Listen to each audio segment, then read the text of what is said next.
change that we switch the draft climate resolution to third and move Woodview Commons up. Other than that, any other discussions on the agenda? I have a motion to move the amended agenda. I would move that. Okay, moved by Commissioner Hyde, support. Commissioner All right, any further discussion? All those in favor, please say aye. Aye. Any opposed? All right, we're adopting the amended agenda. Communications and correspondence. We do have a link to correspondence. I would like to for folks that are joining us either here or online, there is a communication from Dr. Lemke about the Gelman flume that would be helpful if people would read, because it does give us sort of a status and sort of a discussion around that issue and how it relates to planning. Right. We have no presentations oh, I forgot to ask, did anyone else receive any other correspondence? Well, yes, go ahead. I sent a correspondence. Yes, you did. That I sent it this afternoon, or this morning, so it did not make it into the packet, but I would ask that it be included in the record. Okay, that would be regarding the webinar you attended on the solar. Okay, yes, we will make sure we upload your email. All right. Okay. Any other correspondence notes we need to? All right. Then we have no presentations requested this evening, so we will move to public comment. And we have no public hearings this evening, so this public comment is the opportunity for the public to comment on anything that's on the agenda or any other matters addressing the Planning Commission.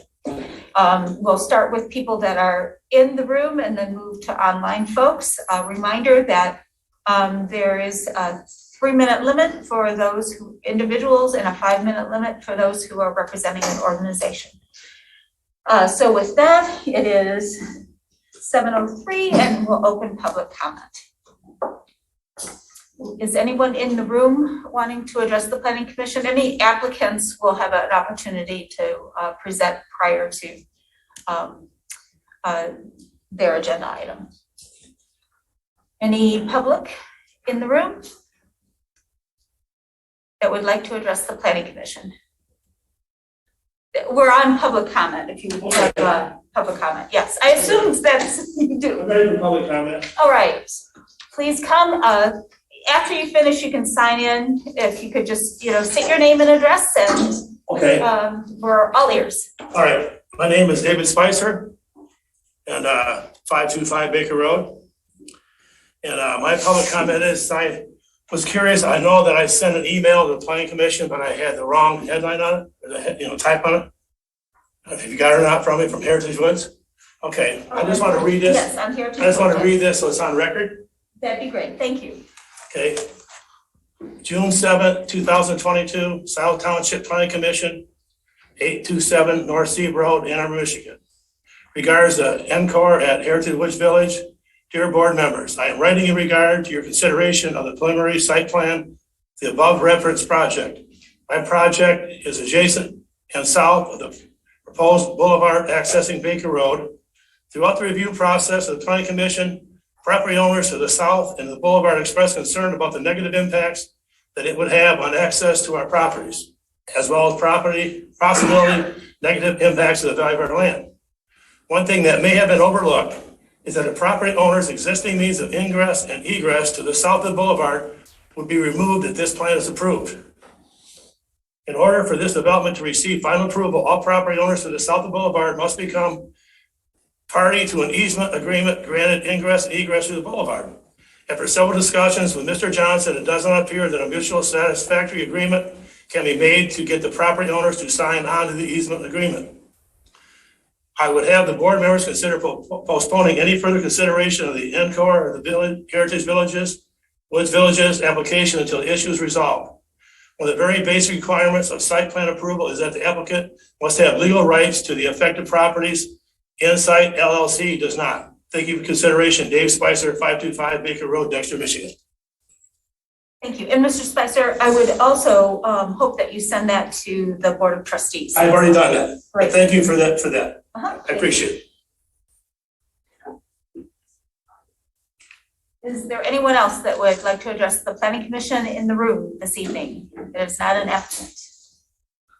All right, we'll move to online. We have one, I can't hear me. Let's turn this on. We have one online person with their hand up, and that's Margaret Engel. So Ms. Engel, I'm clicking the button that allows you to take the floor. So if you unmute yourself, you have the floor. Good evening.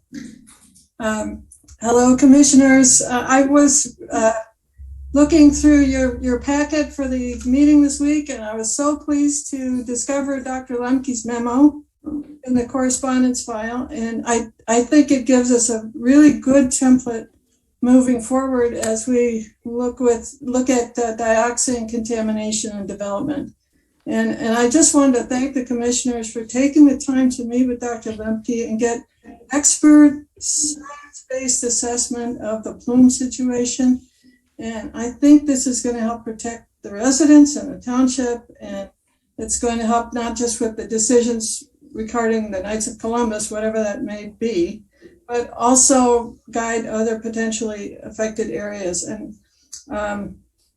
And also I was reading the climate resolution, and I think this dovetails nicely with that, because in there you express an aim to protect our natural resources and look out for our health and wellness. And I think this Lemke memo is taking all that into consideration. So thanks, good job, and have a good evening.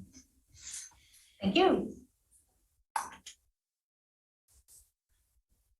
And there are no other hands up at this time. And do we have any comments? No comments. Just a few minutes to make sure there's no one else that wants to raise their hand to address the Planning Commission, because this is the only public comment opportunity this evening.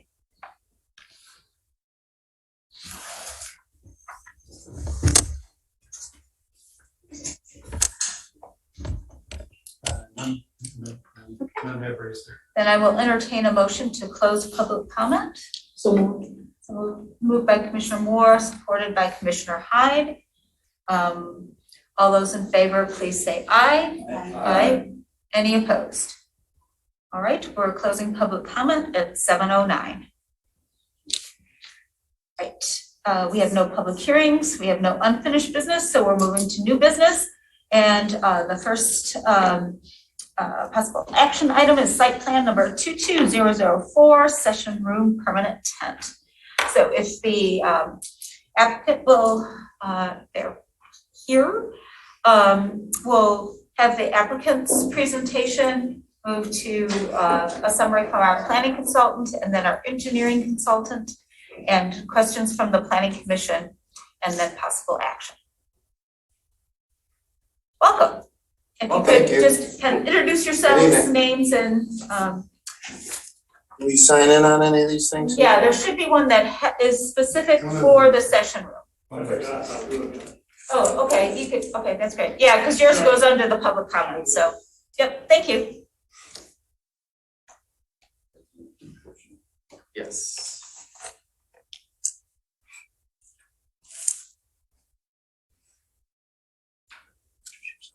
Okay. So my name's David Fischera. I'm one of the two owners of the session room. Steve Kleinschmidt is the other one. He wasn't able to be here this evening. He's out of town. So you'd like me to discuss kind of the reasoning and background of what we're doing or trying to do here? Okay. So in March of last year, we applied for a temporary permit for a tent structure that covers our beer garden space. And our reason for purchasing the tent and erecting the tent was because of the demand for outdoor space for dining and gathering with all the things we all know about that have been going on since 2020. And it's been a very, very successful addition to our place. There's a lot of demand to sit outside. There's a lot of demand to be in open air. So we applied for a subsequent 6 months to discuss the possibility of what we're talking about today, which is the permanence of the tent for our sort of the ongoing need for outdoor space, which appears to be what we're living with now. So we met with the various committees, and they felt it was proper for us to attempt to get permanence of this structure for our business.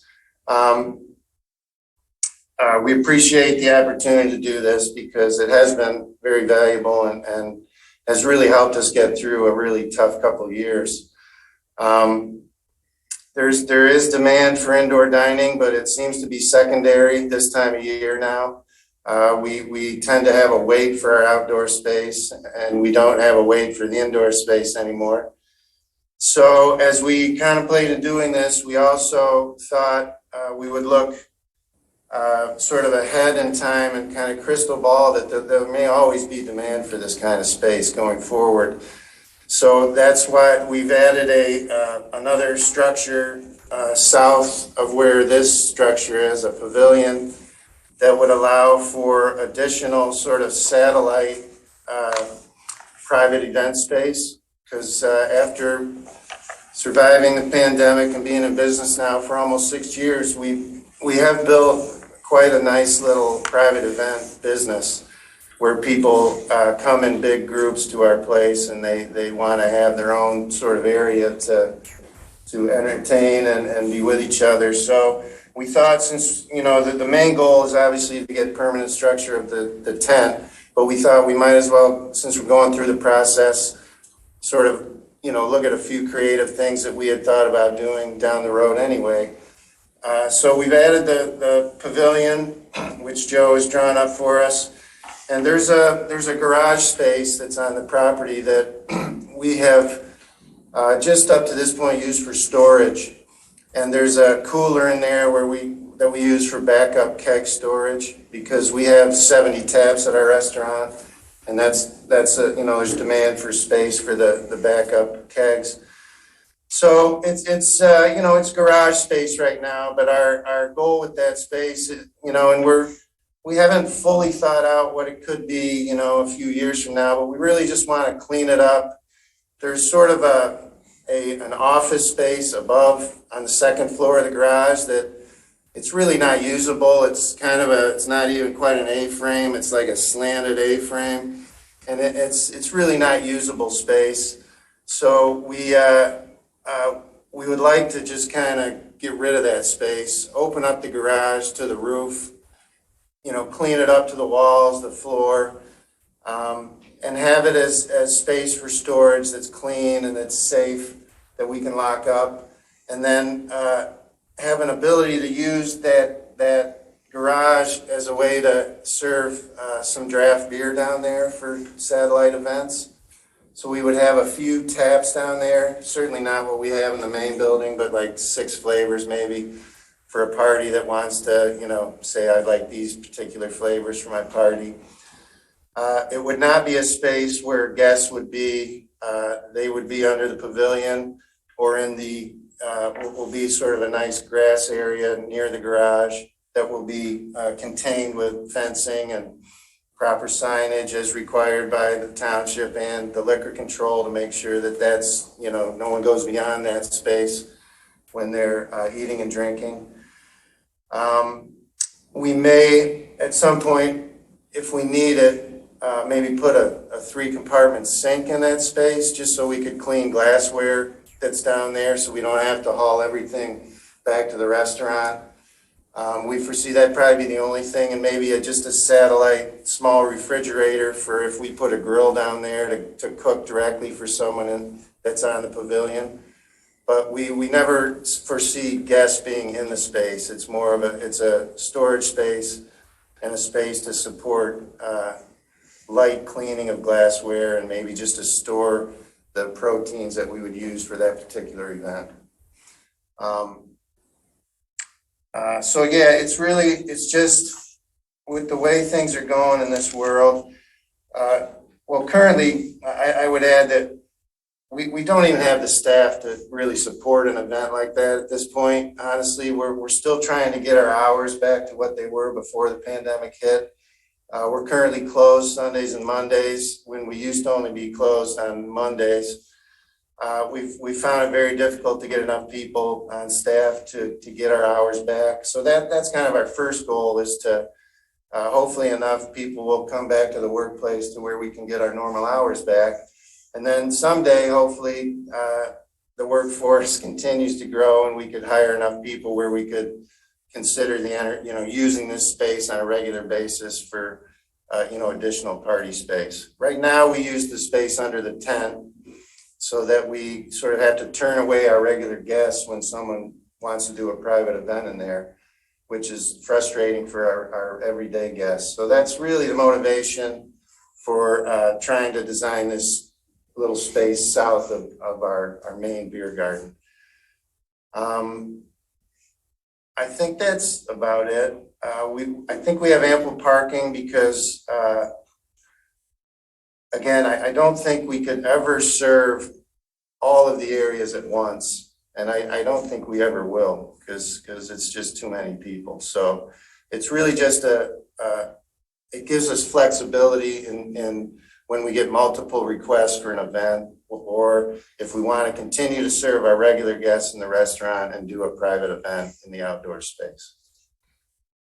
And as I said, everyone wants to be outside in the summer now, as long as we can provide cover, obviously, which the tent has been terrific for that. We can serve people in the rain. We heated it in the winter time and we're able to keep it at like 60 degrees. So we had people able to use it in the winter time. And it's been very valuable and key to our getting through the pandemic period and staying viable. So, any questions? A clarification question? In the notes here, it says construct a 1,200 square foot pavilion. Mm-hmm. What does a pavilion exactly mean? Pavilion, it'll be an open air pavilion.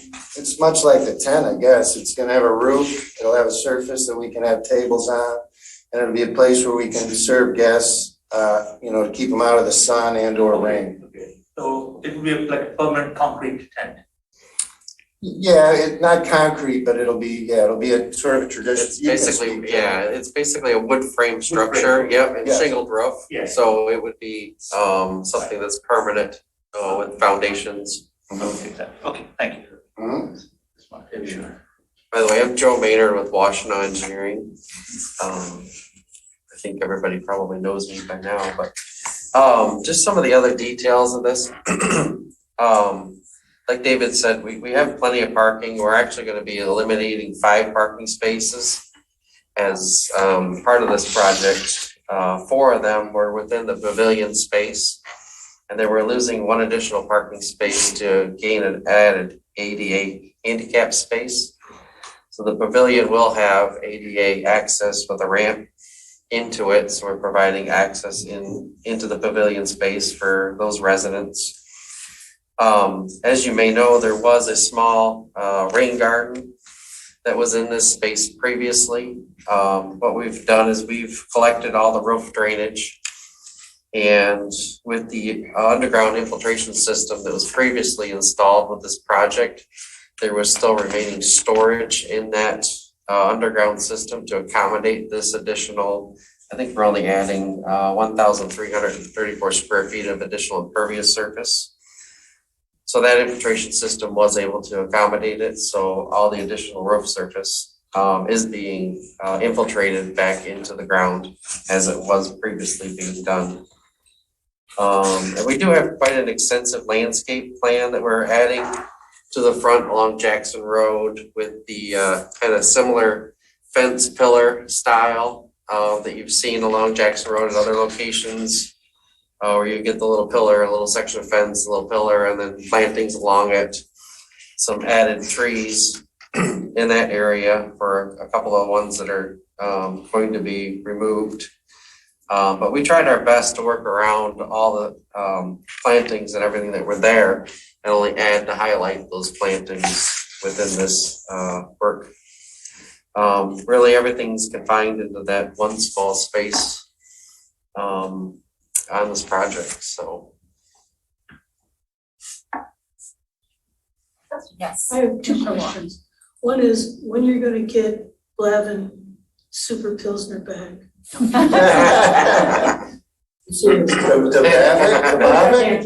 I think You it's were on. empty when I was there. Oh, really? That's rare.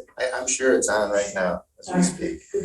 Yeah. And to me, a pavilion, I'm a little bit confused by your answer to Okay. the other commissioner, because a pavilion is an open space, right?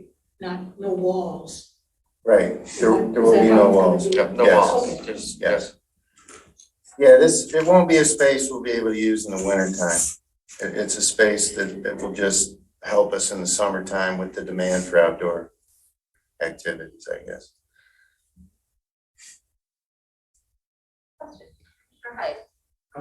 When you were talking about the existing structure that you're going to open up to the roof, I think you said, are you going to do anything with the stairway and the door that's up there? Yeah, the stairway is gonna be scraped. Is this a preliminary and everything? Preliminary one. Plan, site plan. So You will not see this. This is it. who will see that the stairway? Oh, okay. doorway That's is- okay. Yeah, no. alright, so. The, Well, Well, liquor depends. control is If gonna you make guys us black table it, out you'll see anyway. it. Oh, okay. And I You're just. not comfortable with that. So we And Okay. otherwise it will go to the township board. Okay, and will the, if we make a recommendation that be removed before it goes. Yeah, Okay. that'd be in the minutes. It seems like a safety issue. If Yeah. we approve this without addressing that. Sure. No, I'm embarrassed to say, we didn't communicate properly and it's on the drawing, but the stairs are going away. So that's my fault. I didn't communicate that to Joe. It's perfectly. Okay. You don't want anybody using those. Okay, any other, yes, What is the seating capacity indoors right now? Our capacity is 141, our listed capacity. Indoor. Yes. And outdoor would be how much? We probably currently have another 120 outdoors right now. Total 260. Mhm. And what is the parking right now for? We have 141 occupants inside. And the tent area was 80 occupants, is what we had listed, and then the additional pavilion was another 40, so we got 120 outside. Yeah, that's the What number. is Yep. the, what is the parking capacity? Well, currently, we're required to have 114 parking spaces. Okay. And with the changes that we've made, we have a net of 157 parking spaces left. You have 114 right now? 114 required, 157 existing. You have 157 existing. Mhm. It's in my report.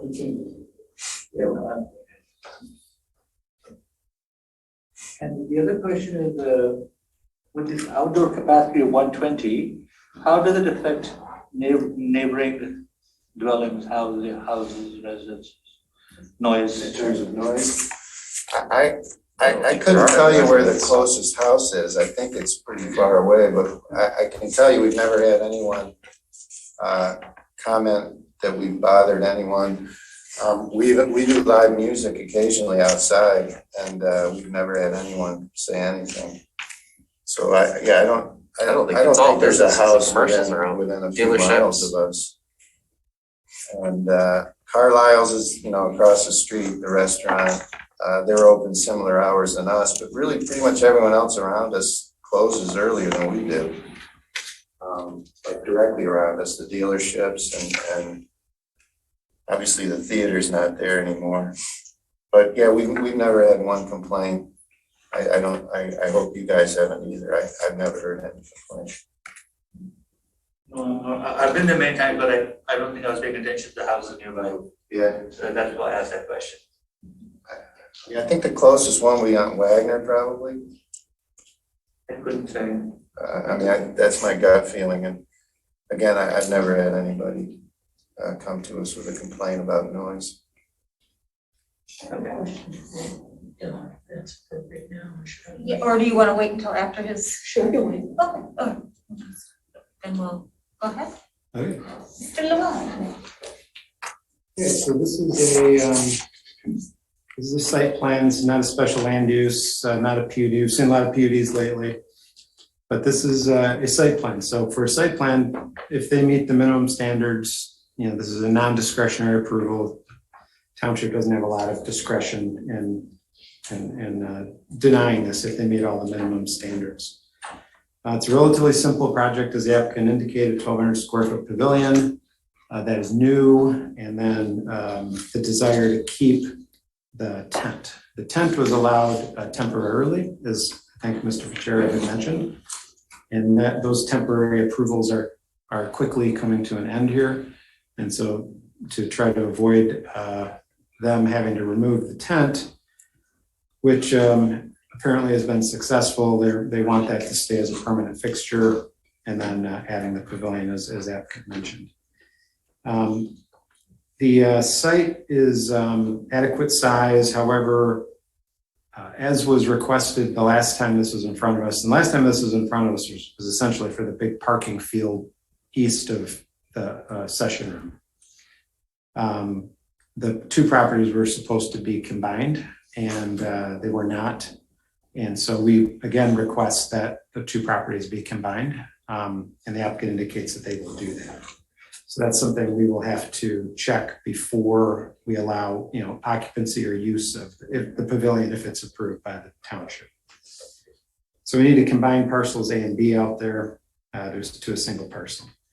With regard to area width, height, and setbacks, those are, where the pavilion is located, make sure it meets side yard setbacks, front setback, rear setback, all that sort of thing. Make sure it's proper height. We have no issue with what the applicant's proposing. They're actually under the maximum floor area coverage for the site, and the building is, the pavilion is acceptable as far as setbacks, as is the tent, and the height of the pavilion is under what's permitted by ordinance.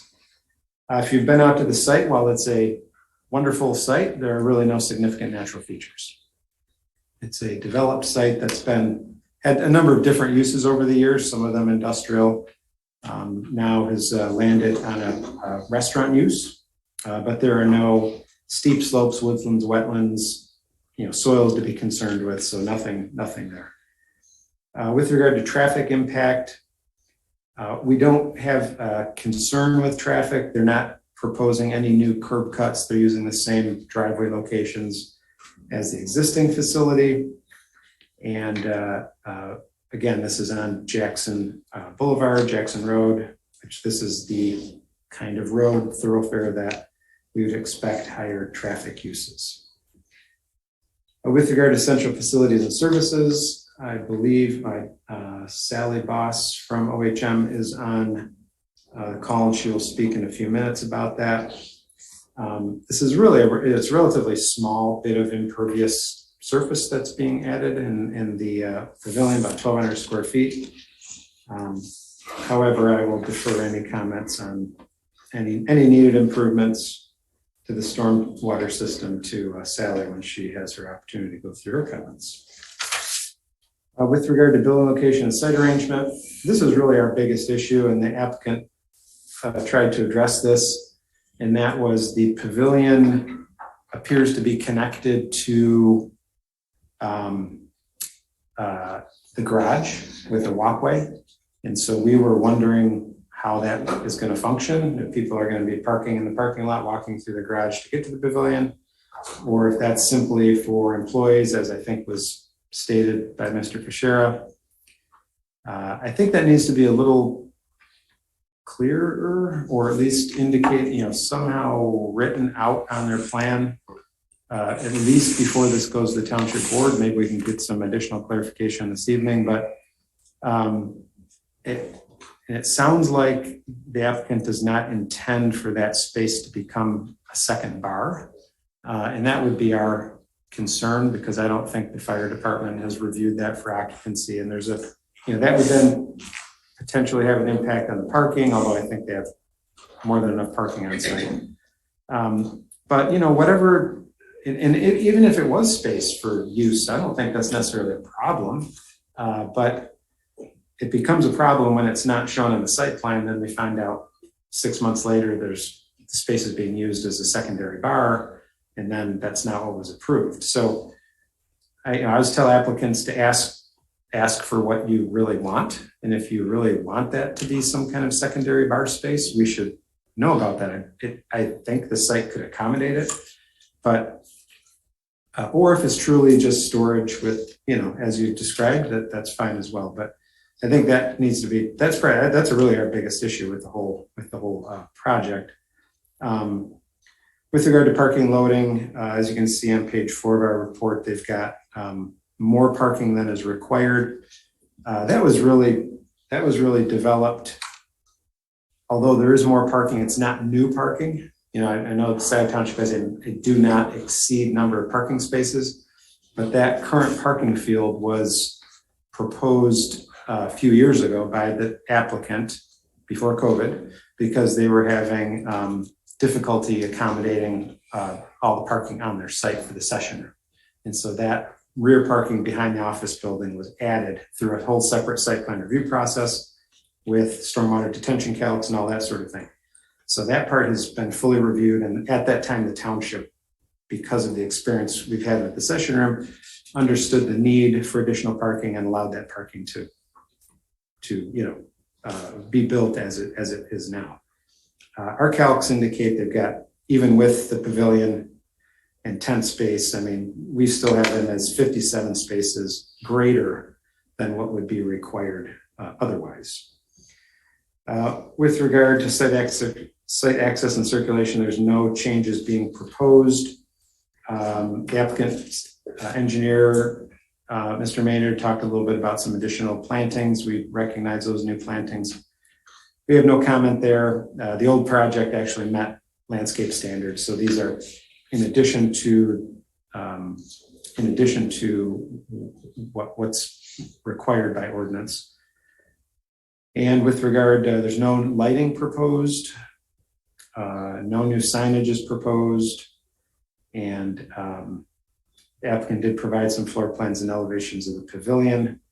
However, again, if that little garage space is going to be used for something different, we would need some floor plans for that as well.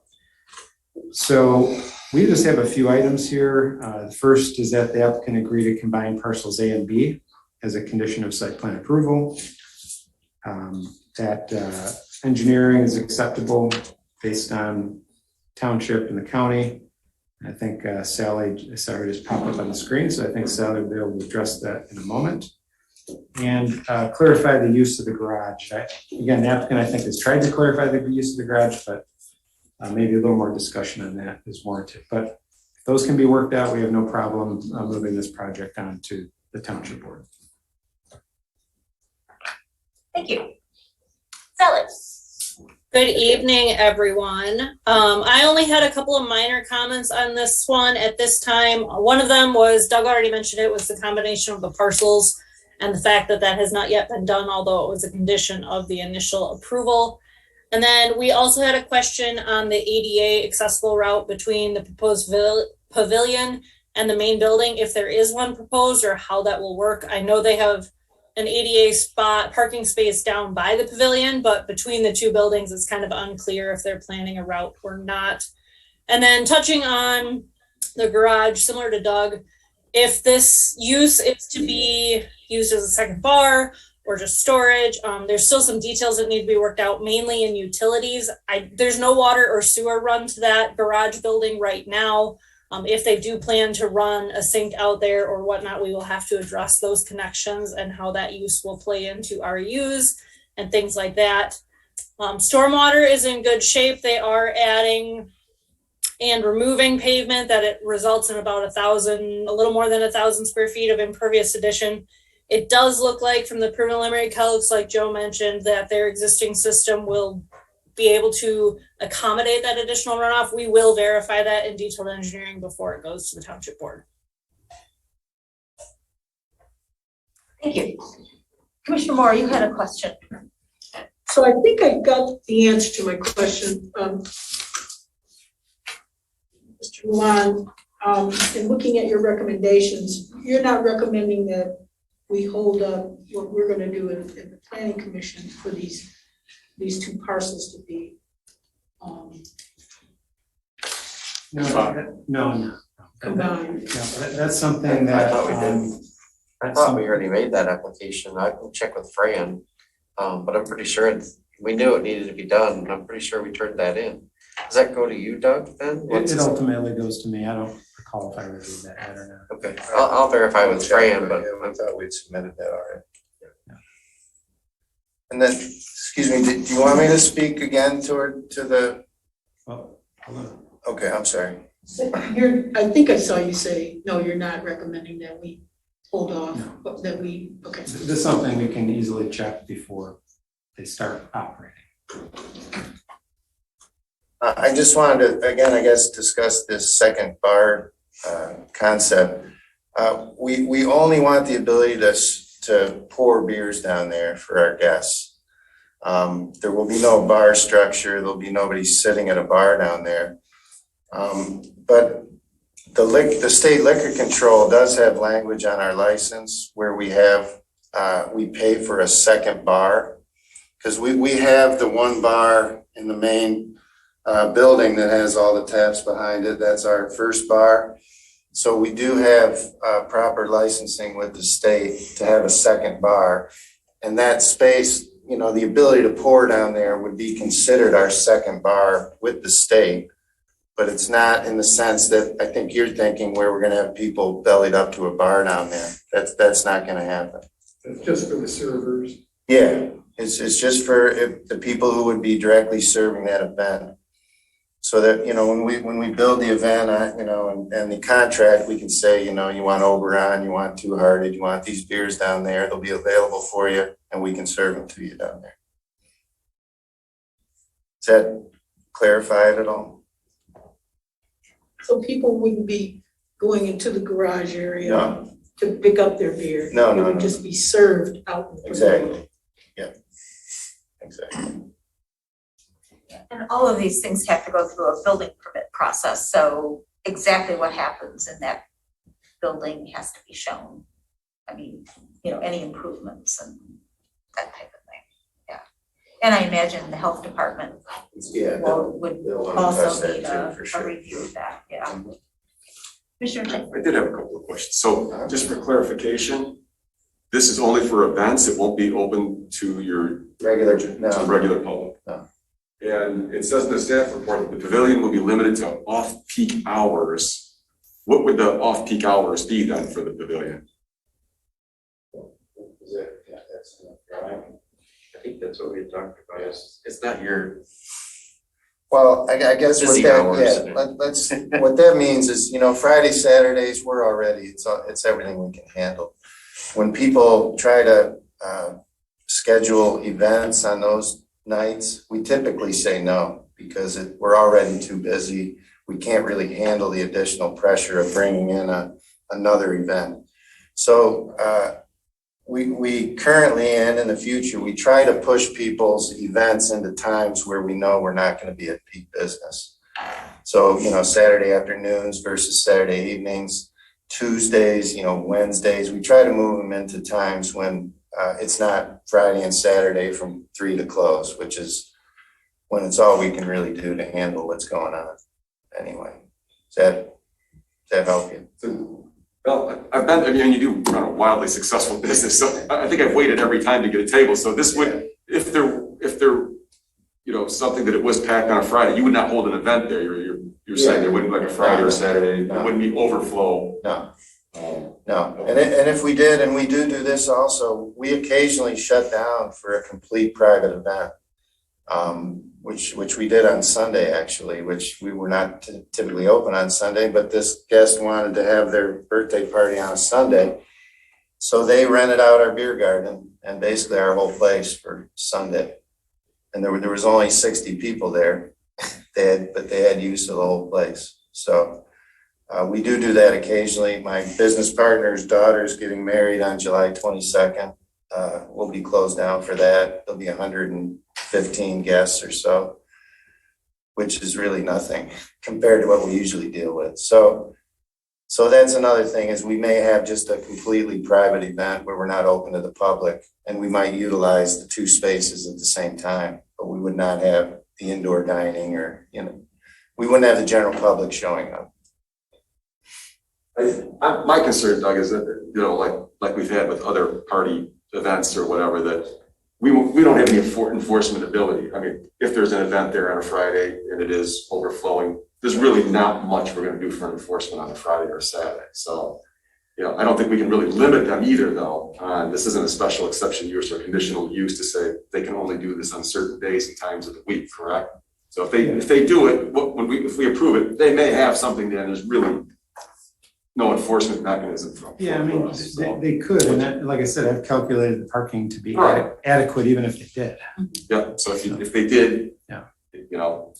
It's your business, so you have to take care of, the parking overflow or, Yeah. I mean, the only comfort I give you there is, if you look at our 6-year history, we don't like late nights there, number one. We close at a reasonable hour for a reason. We don't want the late night business. We don't want the young people coming per se late night and wanting to attend our place. Steve and I are both almost 60 years old. We're not interested in being in that type of business. We really prefer the family style and people like ourselves who come in and enjoy craft beer in a very civilized way.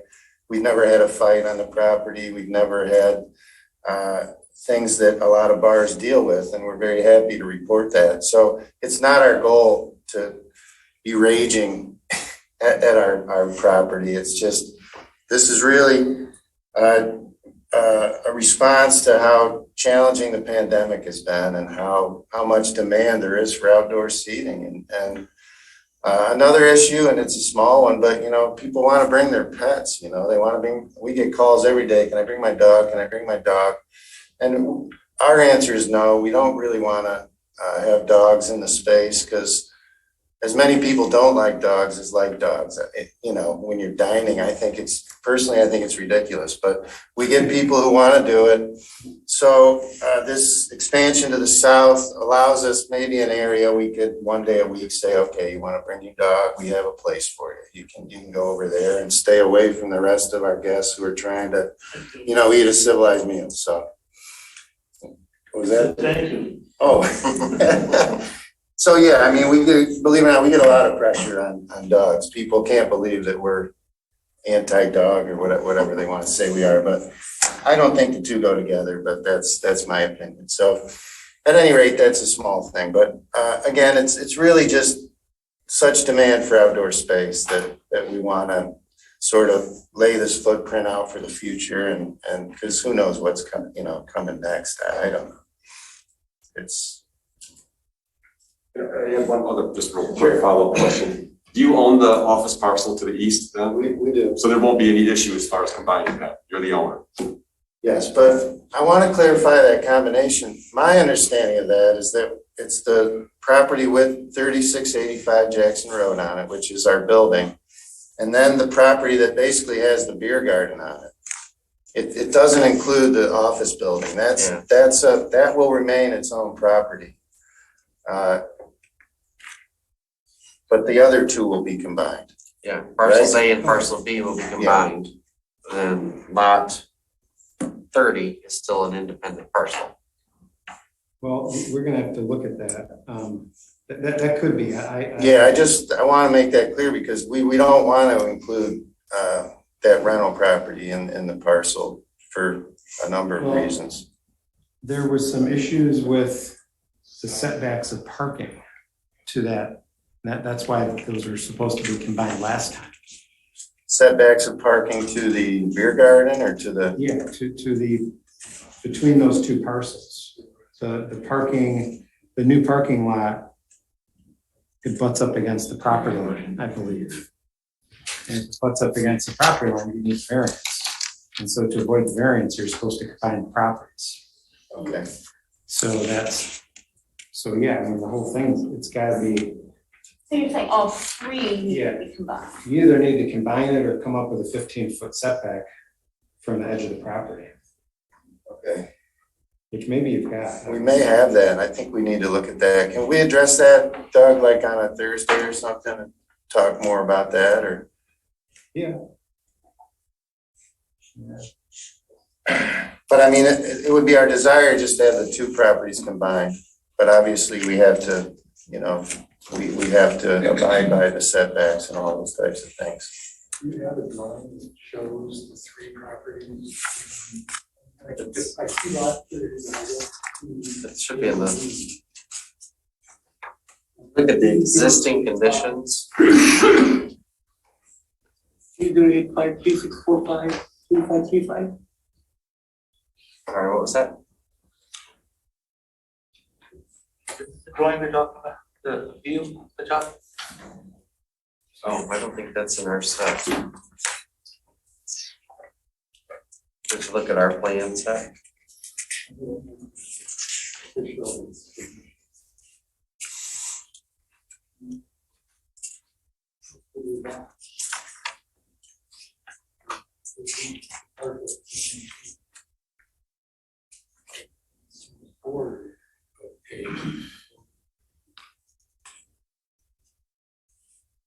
But I didn't know your side setback.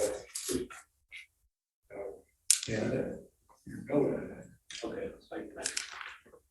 Yeah, I think we were talking just about where the pavilion's gonna go and the session room. I will verify that though. Okay. Yeah.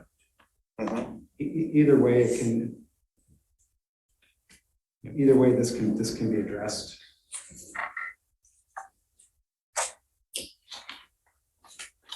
I just hear you say that would be one of the conditions. So that could be, yes, that could be a condition.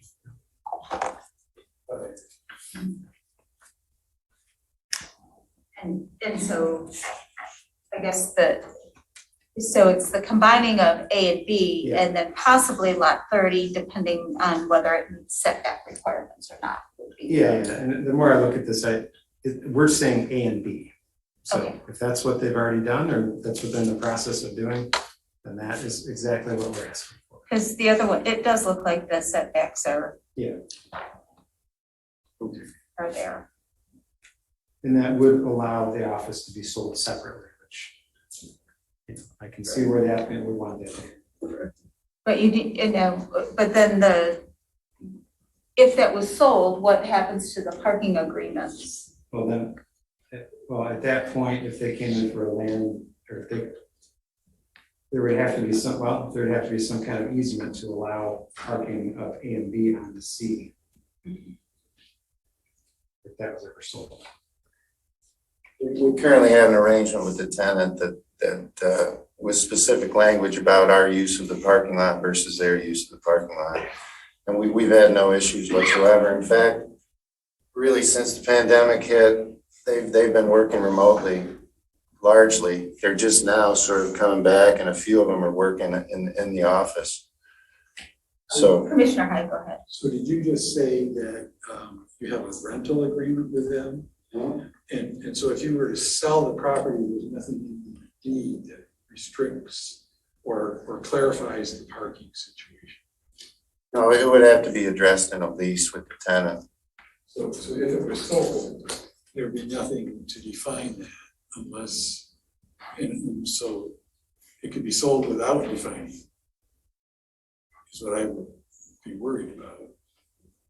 See what I'm saying? See what I do, but I kind of think it would be unusual for anyone who would buy it to not want to address that issue, seeing what's going on with the session room. So I'm pretty sure any negotiation would include clarity on that, because I know if I was buying it, I would certainly want clarity on that. I mean, Well, the session room wouldn't be able to function because you wouldn't have your parking capacity unless you have access to that So parking. you would want to address that. Yeah, I mean, we, for sure. Yeah, now would be the time to do that. I mean, it's good that this issue has been raised. I mean, you own both properties, giving yourself an easement would be relatively simple. Yeah. You should probably do that as part of this plan review. It's Not part of just the a process.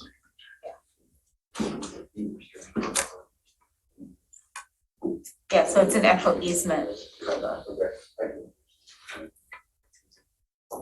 That wouldn't be something that we would have to, we could make it a condition of approval. okay. Because they're using all the parking. Yeah, because it just, the business couldn't function without that. Okay. Any other questions or comments? Commissioner Moore? Are the euchre games still going on? No, the pandemic sort of wiped those out. We don't, and our challenge is getting staffed up. Unfortunately, many nights right now, we're not even opening our lounge area, which is the area that you see left of the entryway. Again, because I'm just having trouble getting enough people to serve the different sections. It's very frustrating. I wish I had a better answer because all we do is try to hire people. We spend a lot of money on Indeed, which is our sort of our hiring platform. It's quite a game these people play. You know, we schedule interviews, nobody shows up. It's been really unusual. I mean, I've been doing this for 30 years and it's never been like this ever. It's just very strange what's going on. I can't figure it out. We're better today than we were a month ago. I mean, we're very close to getting open on either Sunday or Monday, whichever one we can, you know, the path of least resistance, so to speak, whichever one we can fill up, we're going to open. We're close, but we're still not there.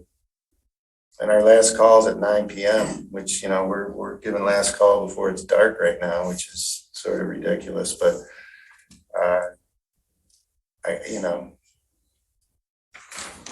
it does take a lot of people to run that facility, you know, so. And we're reluctant to go to some of these new formats of order and pay. I don't know if you've heard of it, where you can, with a QR code, grab our menu, you can place your own order on your phone. You don't need a server. And then, we would have somebody with less skill and less knowledge of everything come bring you your food, you know. We're reluctant to do that because we prefer service and we prefer to provide that. But it's possible that that could happen. We may have to handle certain sections that way. It's sort of like the cash register at Myers, where they have the one person watching all the different registers, where you would have one server who handles a bigger area, but they're mainly helping you with technology, you know. So it's happening more and more in our industry. We're not excited about it, but we may be forced to do it. Any other commissioner questions or comments? Then I'll entertain a motion. I've been taking notes. I don't know that I have everything. Okay, In it, sounds good. during site plan 22. Based on the information received from the applicant and for this meeting, the Planning Commission finds the site plan 22004 session room permanent tent meets the required standards and findings for final site plan approval pursuant to section 36(1)(a) of the zoning ordinance and recommends approval. The final site plan is granted with the following conditions. The concerns noted in the Township Planner's review dated 3/22 revised 5/23/2022. I believe that was the date. The concerns noted in the Township Engineer's review dated May 23rd, 2022.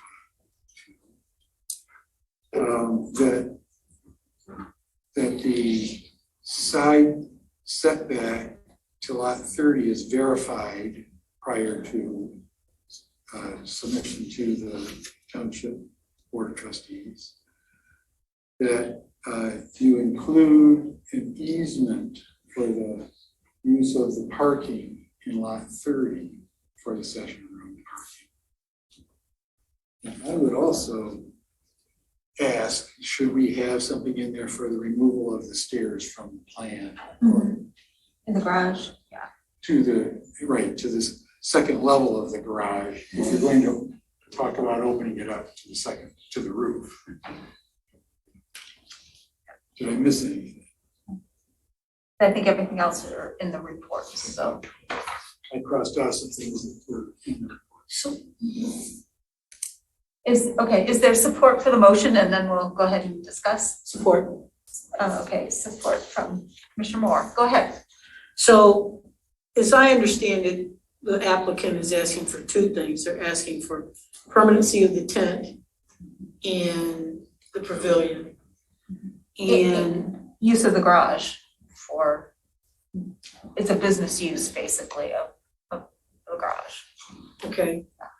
And yet our motion doesn't reflect that. So because we've included in the motion concerns as noted in the township planner review and the engineer review, that's sufficient. Based on the information you received from the applicant. Yeah. That's how it begins. I said, That's how I viewed it. Yeah, I think that's, because it specifically talks about those. And then the planner's report asks for, sort of a better definition of the garage piece. So it might be good to highlight that on the plan. Okay, any other comments or questions? All right, then roll call vote, please.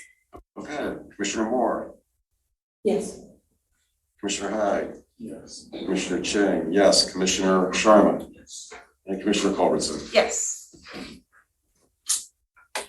Thank you very much. Thank you very much. We appreciate it very Good much. luck with that business. Thank you. Thank you. Yeah, that's a great. Well, I appreciate that. It's quite 2 years here, but I think we're coming out of it. I think it's gonna be good. Thank you. Let's turn that music down a little bit.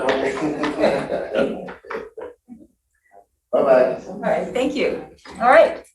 We're gonna then move ahead with PUD FSP number 22007, Woodview Commons, PUD amendment. Welcome.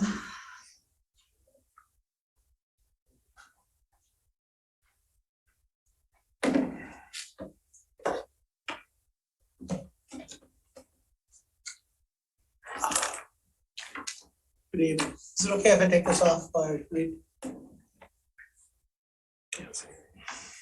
Especially with glasses, that's gonna get a little tough. It makes it challenging, that's for sure. Good evening, nice to see you all again. My name is David Stolman. I'm here tonight representing Jackson Road Sobey LLC, the petitioner for tonight's amended and restated Woodview Commons final PUD plan. It's a mouthful. I'm here with Matt Bush, our civil engineer who represents the Atwell firm, and Tony Kratz, our lead architect who represents Hobbs and Black. As I'm sure you recall, I was here before you 2 months ago for your consideration of the amended and restated Woodview Commons preliminary PUD. At that meeting, we received a unanimous recommendation for approval, subject to several conditions to be addressed at the final PUD stage. Subsequently, on May 10th, the Township Board of Trustees unanimously approved the preliminary PUD subject to the same conditions. Tonight, we are proud to present our revised final PUD plan for your consideration.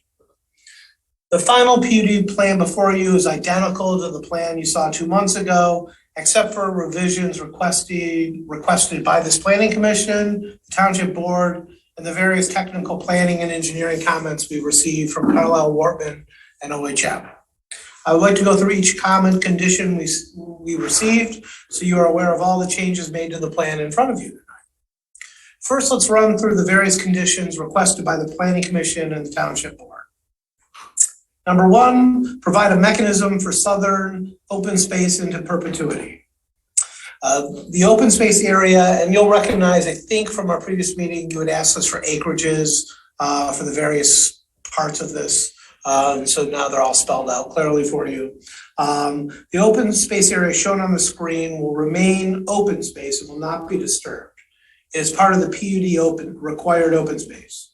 Both the planning commission and the board of trustees asked us if we might convey the open space property to the township or its conservancy. We have provided for the possibility of such a conveyance in the development agreement. No ultimate decision has been made yet, but regardless of our ultimate decision, rest assured it will remain open space as part of the PUD. Number 2, no construction in the Blue Heron area from February 14th to August 15th. This planning commission and the township board requested us to extend the no construction time zone for an additional 2 weeks to August 15th. We have agreed to this increase in the no construction timeframe, and as you can see on the screen, we have modified the development agreement accordingly. We have also added similar notes to the site plan. Number 3, increase EV charging stations above the 4 previously approved. As described in the development agreement, we have increased the number of EV charging stations by 50%. We will locate them to serve the retail component more broadly as we plan to with the original stations. Number 4, ranches to have EV-ready garages. I wish I had a pretty picture for this, but we just don't.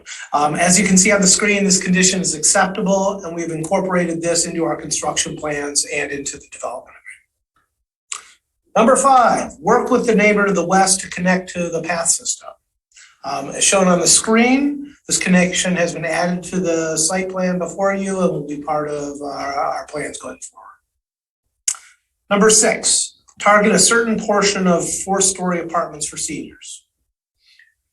After conferring with our legal counsel and property management consultants, marketing towards any specific group such as seniors will put us at extraordinary risk of violating the Federal Fair Housing Act. As such, we are unable to meet this condition. Our entire community and its varied housing legally needs to be available for application by all prospective residents.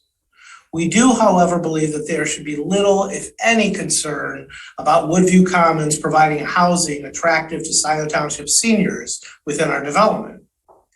Typically, one-level living, meaning no stairs, is an excellent measure for determining whether a residence is attractive and inviting living for seniors. With that in mind, understand that over 44% of the residences in Woodview Commons are one-level living. These residences include the first-level residences in all of the stacked flat buildings, all the residences on all levels of our elevator-served 4-story building, and all of the ranch homes. Combined, there are 244 one-level, no-stair residential units. We feel that with such a large block of one-level, no-stair residences, seniors will have an abundance of opportunities to live at Woodview Commons.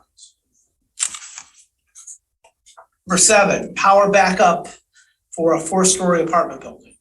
As you can see on the screen, a generator has been added to the 4-story building architectural plans, so that has been taken care of. Number 8, you asked us to consider electric versus gas appliances. You asked us to consider electric in lieu of gas appliances. In response, we have agreed to replace all kitchen gas appliances with electrical ones, and we have agreed to do the same in the clubhouse. These changes are included in the development agreement, as you can see on the screen in front of you. Number 9, consider adding play area for children. A playground area has been identified as shown on the screen in front of you.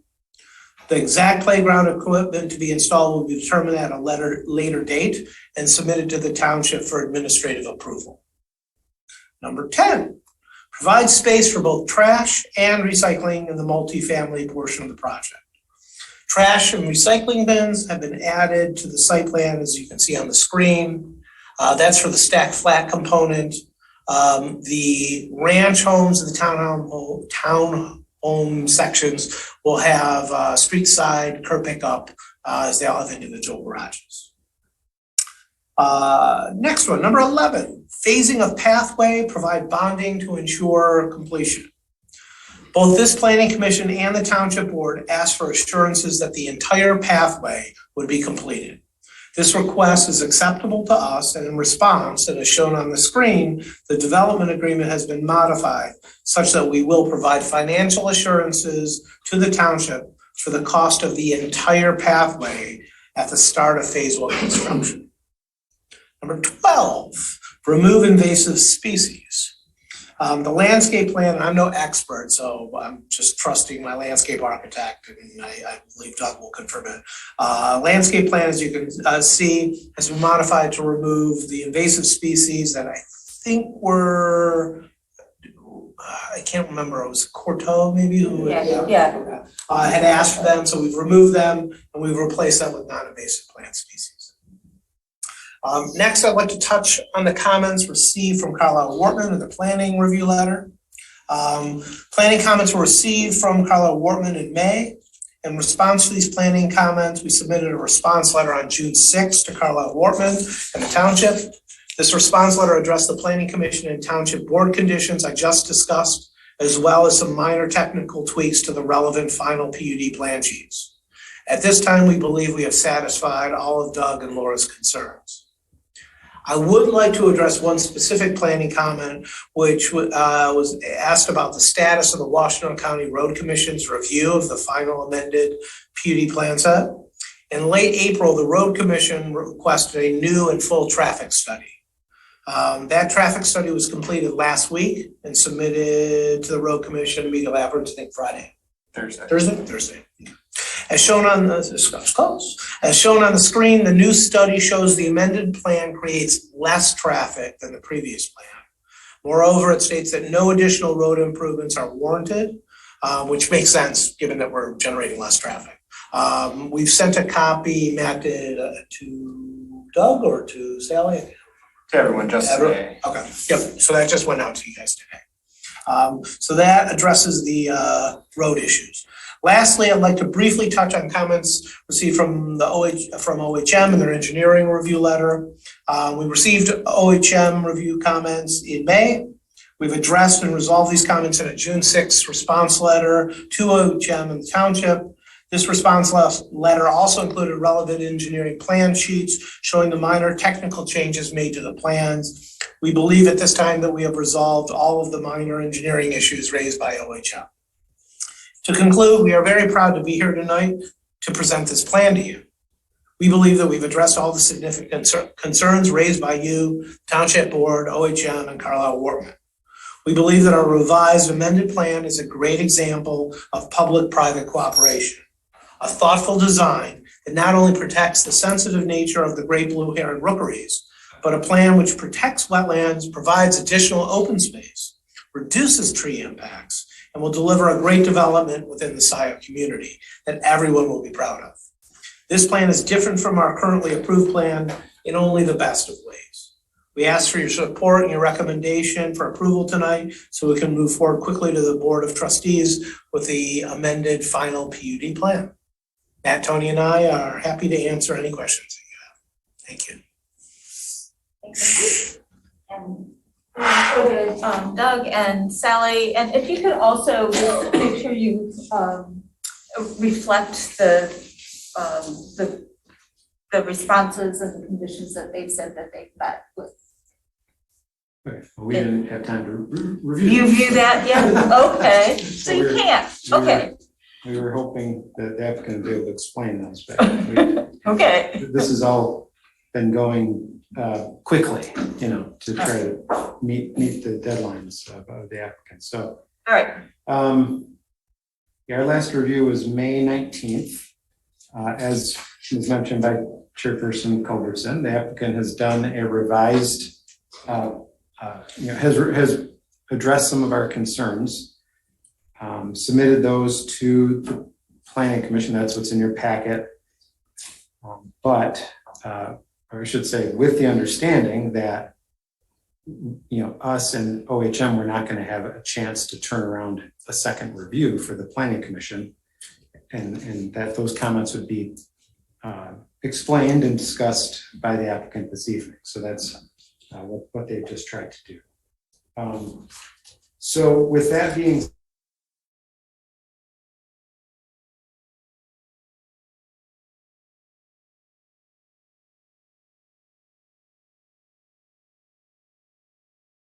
repeat from the preliminary PUD comments.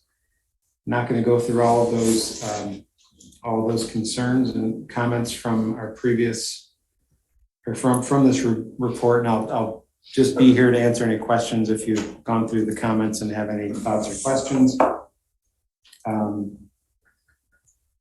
I think, as you see on page 16 of our report, there are 10 items that needed to be addressed.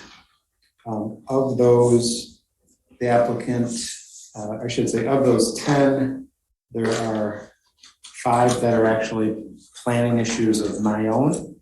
The other 5 are getting outside agency reviews and things like that.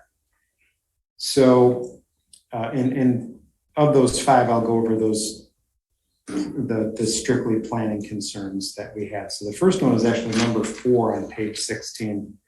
And that was to confirm parking counts of the medical office and bicycle parking provided on the plans. This was a very minor issue. I think we were off their notes and the site plan was off like 1 space or 2 spaces. So that's a very minor comment. I'm sure the applicant can adequately address that. And there's some minor issues with the bicycle parking as well. So I think that's, again, a very minor issue that can easily be addressed.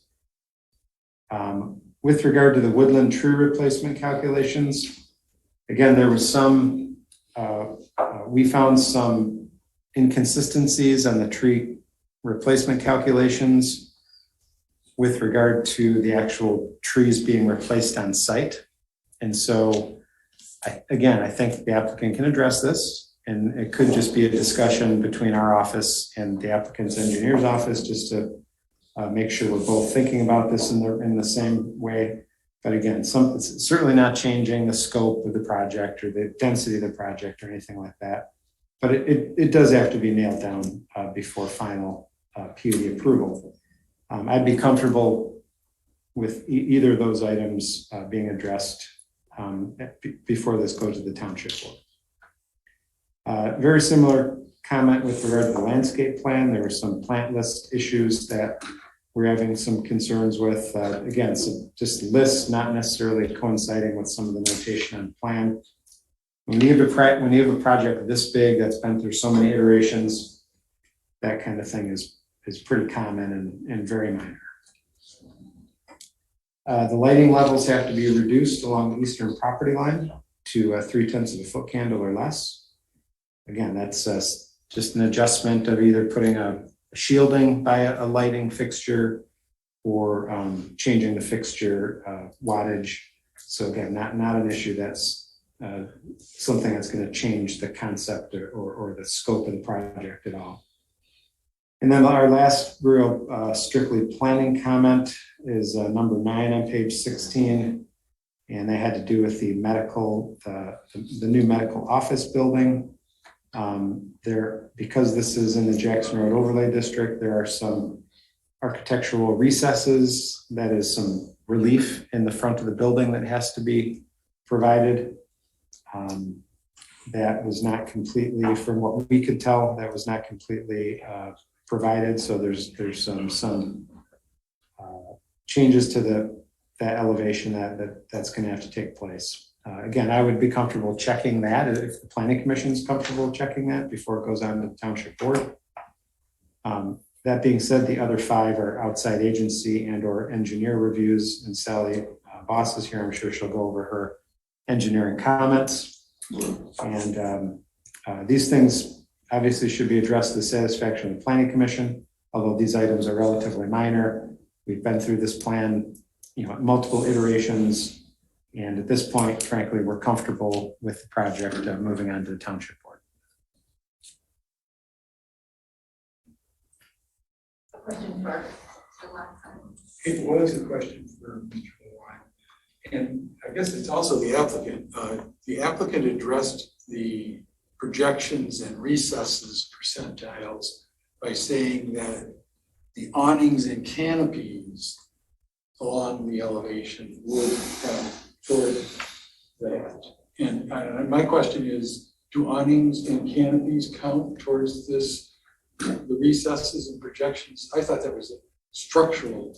Yeah, typically it is a structural element, yes. Structural element, that's a good word. Yeah.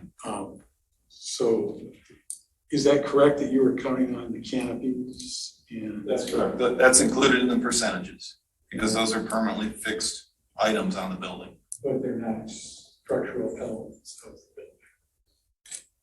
They're fine. They are structurally supported by the building. And then this is a question between you guys. And so if we're being advised that that is not the intent of the ordinance, then we'll have to go with it. If I might, if it turn, I'm not the arbiter of what's a structure, what's not, but if it turns out that Doug comes back to us and says, this doesn't work, then we will adjust the footprint of the building. I would be comfortable letting it be handled that way. Yeah. It's not The intent of the ordinance is the actual mass of the building is broken, as opposed to just adding a little awning or whatever. It's a massing piece. if it needs to be adjusted in order to match the ordinance and you could make a recommendation subject to that, we're fine with that. We've been moving very quickly, obviously, and if, we're not gonna sit and fight with you about whether an awning is a structure or not, so. Didn't think you would, but no. So item 9, I thought I was catching that you thought you'd handled it. And I don't believe it's handled. Okay.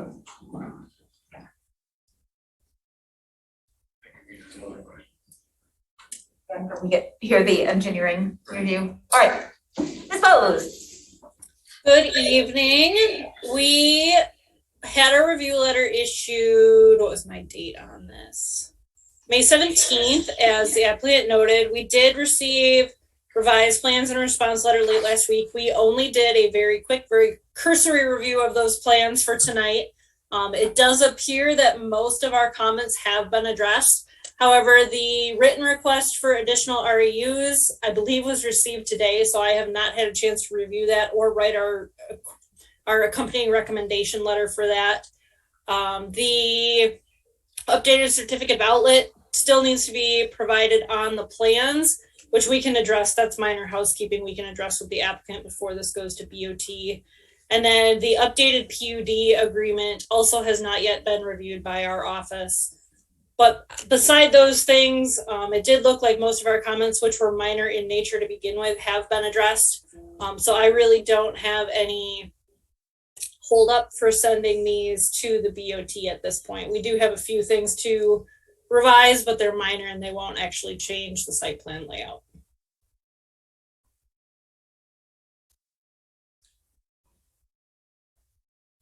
Thank you very much. I'm reading as we're going through. Yeah. All right. So I'll open it up to commissioners for questions. So I have a question and a statement. Did you have something you want to go? After you. Okay. Yes, been patiently waiting. When I got wind of this project, when I came on the commission over a year ago, the 4-story building was, I thought was supposed to be the senior citizen high-rise. Then when I saw you last at our planning commission meeting, I got wind that it was open for everybody to reside there. And that's when I asked if you would set aside some units for senior citizens. I understand your response is that you can't do that because it would violate the Fair Housing Act, of which I'm a big proponent of, since I sit on the Fair Housing Board.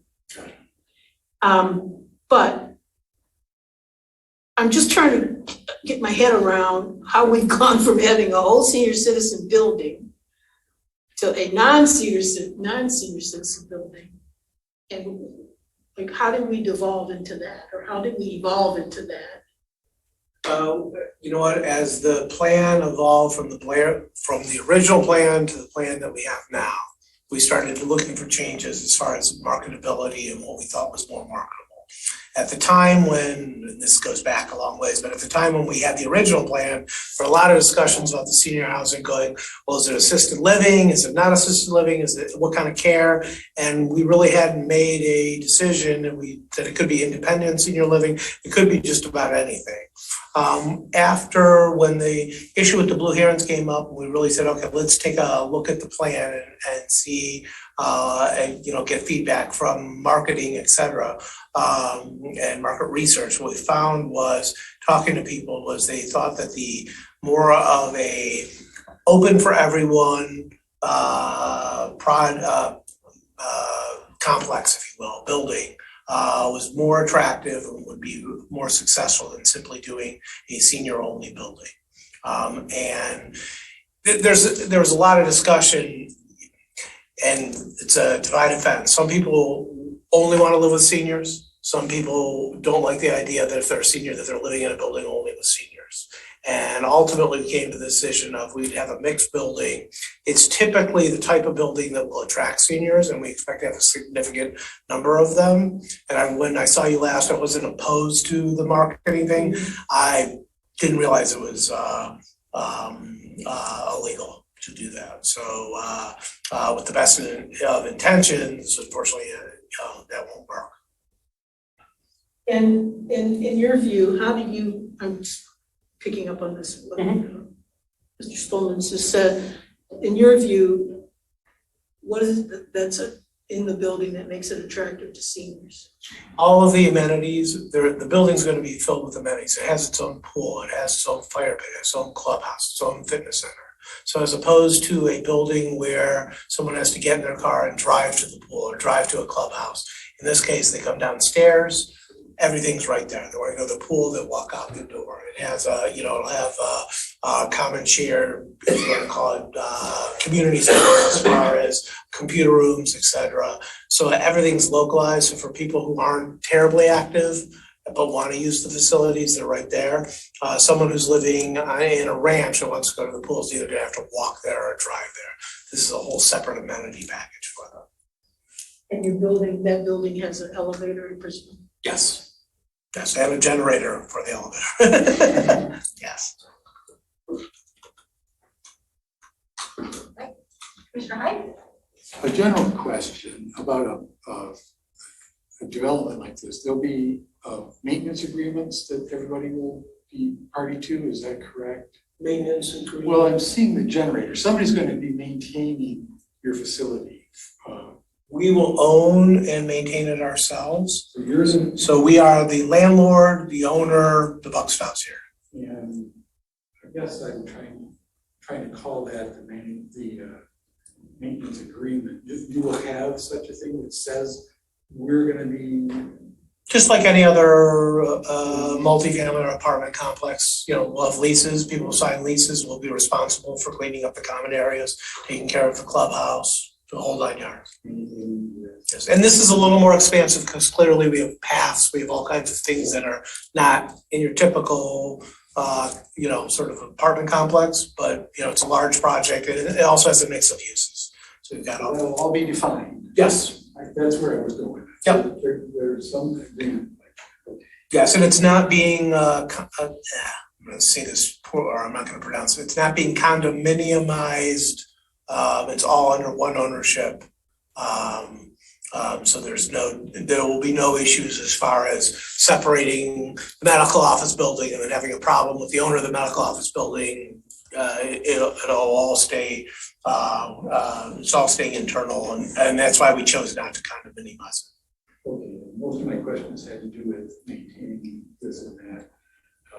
One clarification, if you could give me, what was this that you were saying about the open space conservation? There's open space at the south of the project, obviously, and if you want to put the slide up. It's open space, it's part of the PUD, it cannot be developed, it would be a violation of the PUD, you'd shut down the entire place and start sending us every citation. I wouldn't even want to know how many citations I get. The point is it's staying in open space, period. What we're not sure on is, do we convey this to the township, to a conservancy? And I just want to be honest, because it's a big organization. The lawyers are handling it, they're working on it, and I don't know exactly what they're doing, but at some point they're gonna pop their heads back up and say yes or no, and this is why or why not, or we're gonna have questions. I've been peppering them, trying to get an answer out of them, and I just haven't been. But I wanted to make sure that the ability to convey was something that was built into the development agreement. So the development agreement has given us the ability so that we can go ahead and say, is it Barry? Right. Yep, we can go ahead, Barry, and say, okay, we're ready to go and work this out. I'm waiting for honestly, a whole bunch of suits to get back to me and say, well, give me an answer, and I haven't been able to get it. They're looking to convey it, but in the meantime, you at least said, because of the PUD agreement, it's not ever going to be developed. Correct. We have trees that we are preserving per the tree ordinance and per our tree replacement plan. All the trees are staying. We can't touch that without township permission, and we have no reason to. So it's open space either way. It's really just a question of who's ultimately going to own it. And it got handed off to a giant law firm to figure out. And whenever they return, I'll be happy to come back and talk about it, but I haven't been able to get an answer from them yet. I mean, I couldn't read your language on Oh, the okay. screen, but I presume the language for the conservancy. The language in the development agreement, I'm paraphrasing, basically says, at the discretion of the developer, being us, we are allowed under the development agreement, because we need sort of an enabling sort of thing. We are allowed under the PUD agreement to convey the open space to either the township or a conservancy. And that's really it, because we wanted to make sure we had a way to do it. I've been personally frustrated we haven't been able to get there, but at some point they'll figure this out. But in your language, it's up to you. Correct, yeah. Otherwise, it just stays as open space. Yeah, there's nothing gonna happen to the property. I mean, I hate to say it's much ado about nothing, because it's gonna remain open space, but for whatever reason, the township or the conservancy would like to own it. And I think they're trying to figure out how best to do that from the developer's point of view. And then remember also, we have a detention basin to build. We've got to put the pathway in. And I'm just guessing, but I would imagine that a lot of the delay is just, should we get all this work done? And then once it's done, do this, versus having to do some kind of conveyance with subject to future easements, existing easements, and it just becomes a kind of mushroom. So they are working on it in good faith, and I'm just waiting for answers. Question in that vein, the open spaces on PUDs, the owner still pays taxes on the open space portion? I don't know how the assessing department handles that. It would be appraised, the whole development, including the open spaces, appraised as one parcel. Jan, I think that's part of the issue. I'm not involved in it, but I think part of what it is they've got some appraisers that they're trying to figure that out on our end. Does it matter? Right, because it's that open space, so therefore the development rights are. Yeah, and it gets really Yeah. complicated. If we donate to the township, is that better than? And I'm just not sure. I haven't been involved. In essence, the PUD is a rezoning to a specific plan. Mhm. So the open space, if this project's it's already been approved, but if this particular project's approved, that area you see bounded by the green line is essentially zoned open space. And nothing else can so regardless of whether it comes to Scio Township or it stays with the developer, it's zoned open space. I understand that, but I'm just was curious in this conversation if open spaces and PUDs are taxed along with what unopened space. Yeah, I'm not sure how that works, to be I would honest. think it's blended, and they just look at the entirety and figure out values for different components, but it's above my pay grade. I'm assuming that the detention pond is maintained by you, regardless of who owns. Yeah, so you can see the complication, which is if we did this right now, and I'm just guessing, and I really mean that, but I'm guessing that part of this is we've got open space where we're about to go do work, because we've got to go do the deal with the basin, we've got to deal with it during the timeframes for the blue heron, et cetera. And then we've got to have maintenance easements set. So I think part of this issue is, okay, do we do this before we've done the work? Do we do it after the work? And I think it just creates a lot of loose ends. I wish I had a very clear answer for you, but I just don't.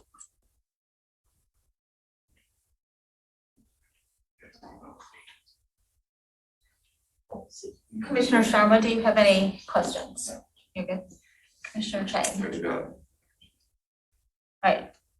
I just would like to make a comment. Yeah, go ahead. I just want to say you're one of the most pleasant developers that I've dealt with being on the planning commission. No. You shouldn't be on record saying that. I don't want to break my Favorable reputation in half, but. Yeah, if you tell this story, I'm gonna, thank you, I appreciate that. No, and I mean it, I mean, you're a businessman, you have a obligation to your project, to make money and that, but it has, throughout the meetings that I've been in with you, it's been very pleasant and learned a lot, and it's been a lot of give and take in. But I would like to say, even though he's hiding in the front, that Doug has been instrumental in helping us get from here to there, because this has not been easy, just picking up a whole project and saying, move it north, make all these different things work, figure out how it's all gonna stay coordinated. So Doug, we thank you. Thanks, Doug. I do have one comment. I noticed that, you did commit to all electric appliances. It said in the residential portion, so if there's a restaurant or whatever in the commercial, you're not gonna We deal with that didn't one. feel that we could actually commit to We'll that. just, try and work on that. Okay, then, I'm not coming to that meeting. hey, I just did what? MC Co-op. They did all electric. All right. Well, I have to take that back because our water heating capacity, they didn't have an adequate heat pump yet. Okay, so this is Hobbs and Black. All right, so we have a residential and commercial energy code update that is having a public hearing July 5th in the state. Okay, so what that means is all of these buildings, depending when they're permitted, may or may not have to comply with that. I would like a commitment that you would comply with it. One, because there is a huge difference in the existing residential one and the proposed residential one, if it goes through. So anyway. Jan, I don't know how to commit to something I don't know what it says. But it will be. Maybe, I will certainly. There is a draft, We'll consider it in good faith, and I think my word means something. How I could come back to my partners and say I agree to something that I've never. I don't know what it is. Yeah. Hey, have faith in the state. They will adopt something that's sensible. Oh, boy. So, but it is, and depending, when it works through the process, but it is in the final throes of it, there is an actual draft that's available. Yeah. I haven't heard anything about it. It's probably because it's still in a draft, but we'll take a look. Exactly, but yeah, I would encourage you to look at it, and because I'll tell you, we haven't done a good job of updating our residential codes. The commercial isn't bad, but the residential is kind of pitiful. Okay. And I think you'd wanna, build to a better standard anyway. So anyway, I thought I'd bring that up just because, you said you're gonna maybe do electric furnaces and hot water heater, but not. So make them as efficient as we can. Good look. Okay, thank you. All right, that was my comment. All right. I guess I would just say before we vote, I wonder, I had always thought of this project having a senior citizen component to it, so this was one of the earliest projects I came in on as a commissioner, so do people, I guess it's really a conversation for the commission. I mean, do people feel like given the policy of trying to have more senior citizen housing in the township, people feel like that's expendable for this project. Commissioner Hyde, go ahead. Well, I would say, Kim, that the developer has the ability to choose, and they change their submission partway through. In the meantime, we had another senior citizen housing proposal. So it isn't like we're not getting something right down the street, but I mean, that might not go through either. I don't think we can require, but we can be encouraging, and I think that it is encouraging that they are setting it up so that seniors can be housed if they choose to live there. We can require it because it's a PUD, but I understand your reason. Yeah, I think fair housing there'd be two choices. One, it can be a designated 55 and up, or it can be designated 65. You want more services if it's the older population, but yeah. So it would have to be designated 55 and up, and then from the marketing standpoint, I think they thought there'd be more appeal if you could have a full range of people possibly living in that community. I mean, obviously with the commercial mix and everything, it lends itself to a population that wants things close. Other thoughts?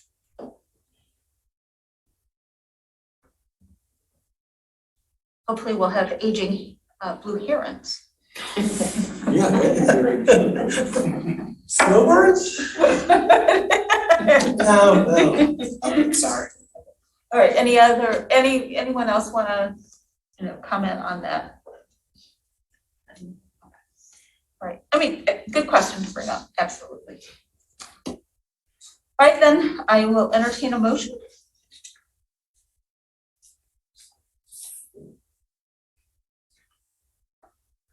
Commissioner I'd like to Hyde. make a motion. You do it so well. Oh, We're gonna have to compete.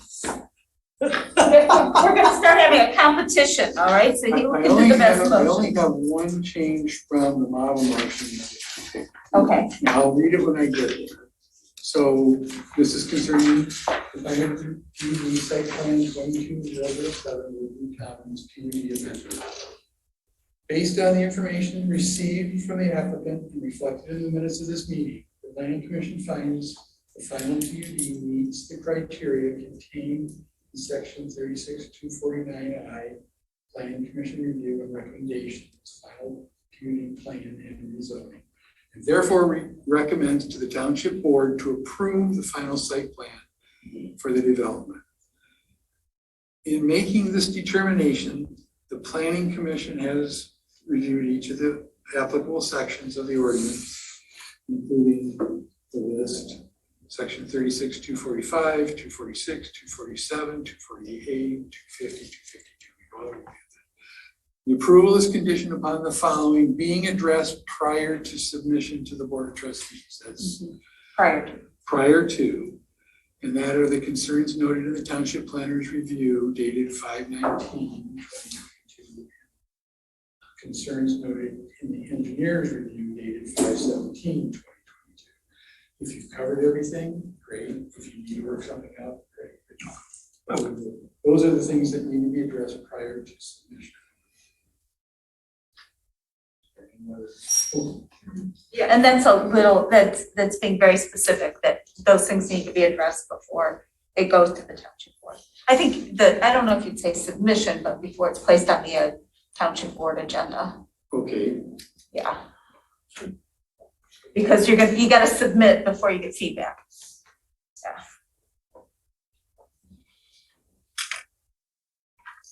we accept that. Okay. All right, is there support for the motion? Support by Commissioner Moore, okay. Yeah. All right, any further discussion? All right, roll call vote. Okay. Commissioner Moore, Yes. Commissioner Sharma, Yes. Commissioner Chang, yes, Commissioner Hyde, Yes. And Commissioner Culbertson. Yes. Thank you very much. Appreciate it. Yeah, thanks for persevering. Oh, we're happy. And we'll still work on that electrification. Show up at my door. I honestly, I had one homeowner come to my door. Yeah, hopefully you saw that, Asking questions. that little book I sent you, right? About electrification, so anyway, we'll keep on working on that. So we'll have some black. Thanks. Thank you very much. Have a nice evening. All right, so speaking of electrification,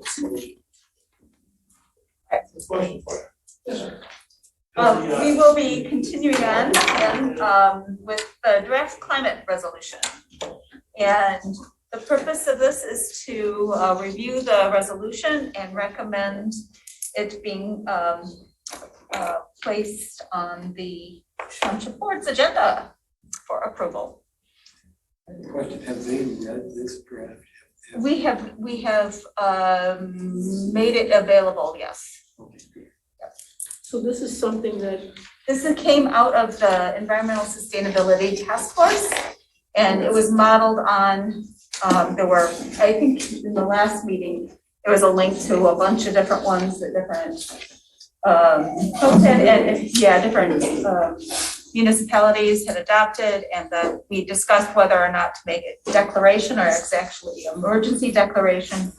It is an emergency declaration, and it has been tailored specifically to Scio's to be meaningful to Scio Township.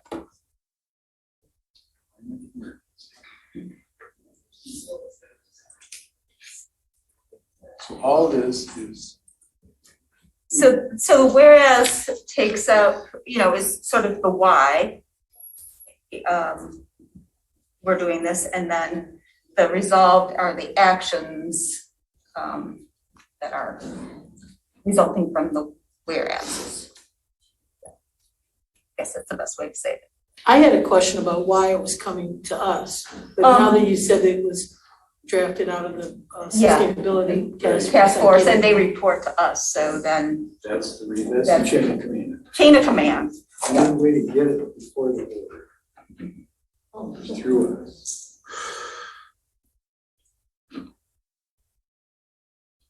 What do people think of it?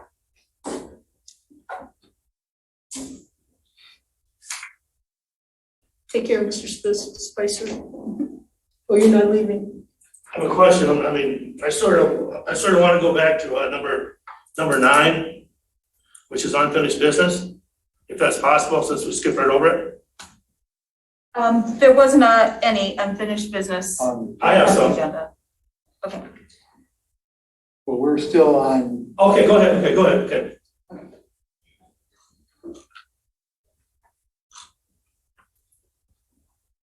Some of us had a lot more opportunity to have input into this than the others. Right. And it's before us all, in case there are some things that you'd like to see different or you have questions about.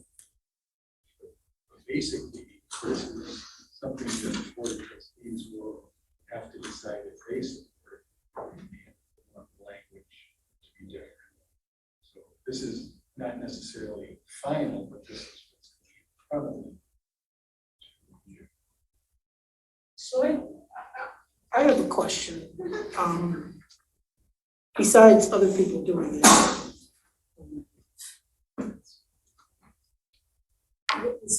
What's the thrust behind declaring a climate emergency? Yeah. So what the thrust is that, so when there's an emergency, okay, so the township takes stock of everything it does in light of that emergency. Basically, is it becomes a lens, a part of the decision-making process. Okay. Yeah. So how do we adapt, mitigate all those things as we're making our decisions as a township? So you would expect that there might be ordinance changes, for instance. Yeah. And budget, policies, operations, those types of things, that it becomes a major consideration in decision making. I see.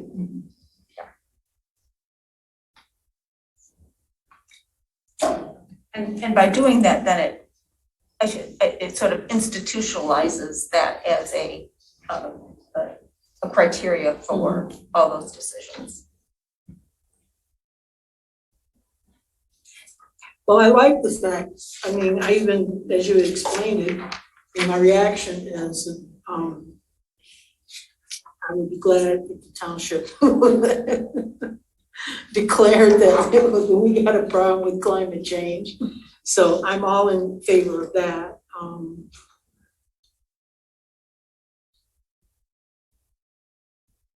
And if that's the vehicle to get the government to pay attention to it, then I'm in favor of it.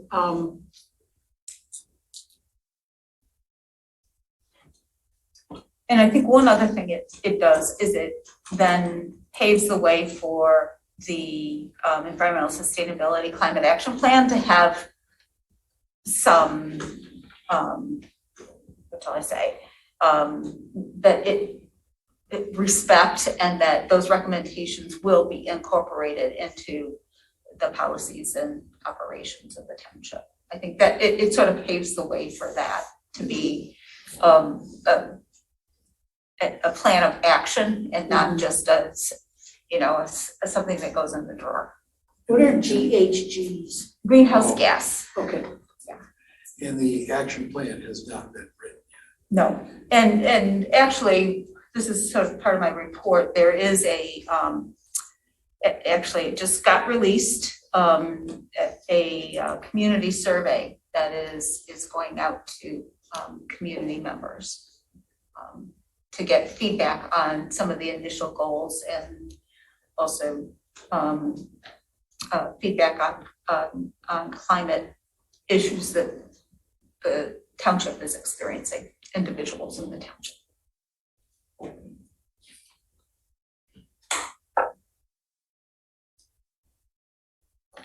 So these kind of declarations are by design vague. Because these are all nice, good sentence, Yeah. nice little paragraphs. I mean, it's Right. yes, but it's, yeah, I mean. There's it a really lot goes- between this and getting there. Exactly, that's where, yeah, sort of like the strategies, yeah, this is just setting the, It's gonna get a little. Little thunder. That's why I brought my. It's Like good. us and win. yeah. It's, Greenhouse gases. yeah.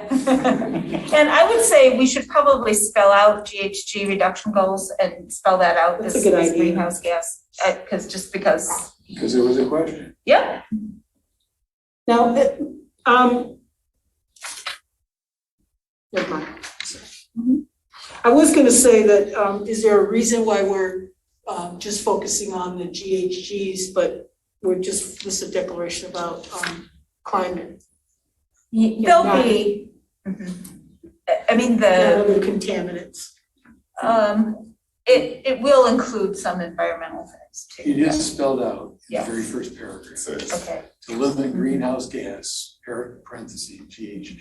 okay, I see it is. Unless if you miss that, you can question it. Oh, it is there, okay, okay, fine, so we're good. That isn't the first time it comes up, thank you.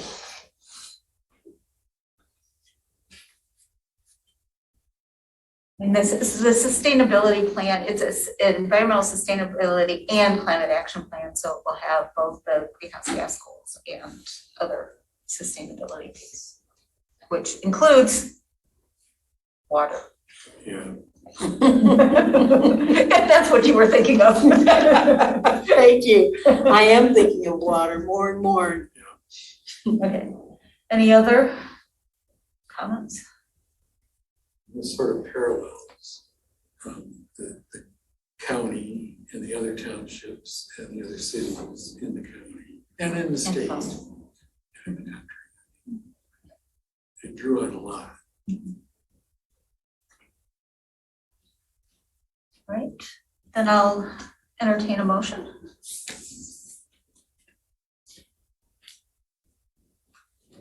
All right, Jade, see you looking at me under that mask. I move that we adopt the draft resolution declaring a climate emergency and setting goals for a just transition to environmental sustainability. That we recommend to the Board of Trustees adoption. Yes, that we recommend to the Board of Trustees for adoption. Okay, and it was seconded by Commissioner Hyde. Roll call vote, please. Okay, Commissioner Hyde, Yes. Commissioner Moore, Yes. Commissioner Chin, yes, Commissioner Sharma, Yes. and Commissioner Culbertson. Yes. Approved. And then I'll ask the commission if we have, Mr. Spicer has asked if he could address something that is not listed under an official business. Is that a consensus? Right, Mr. Spicer? I just have just a quick comment, I mean, a little question, it has to do with the developer at Heritage Woods Village. Have they contacted the planning commission in regards to resolving the boulevard ingress and egress to the property owners to the south? No. Because they were supposed to come back, same with the trustees, they're supposed to come back and they haven't really came back, and I'm sort of wondering where we're at right now. Because we gotta. So the status, they would come and submit something to our planners, so, and you have not received anything in No, addition? I met with, or I had a phone consultation with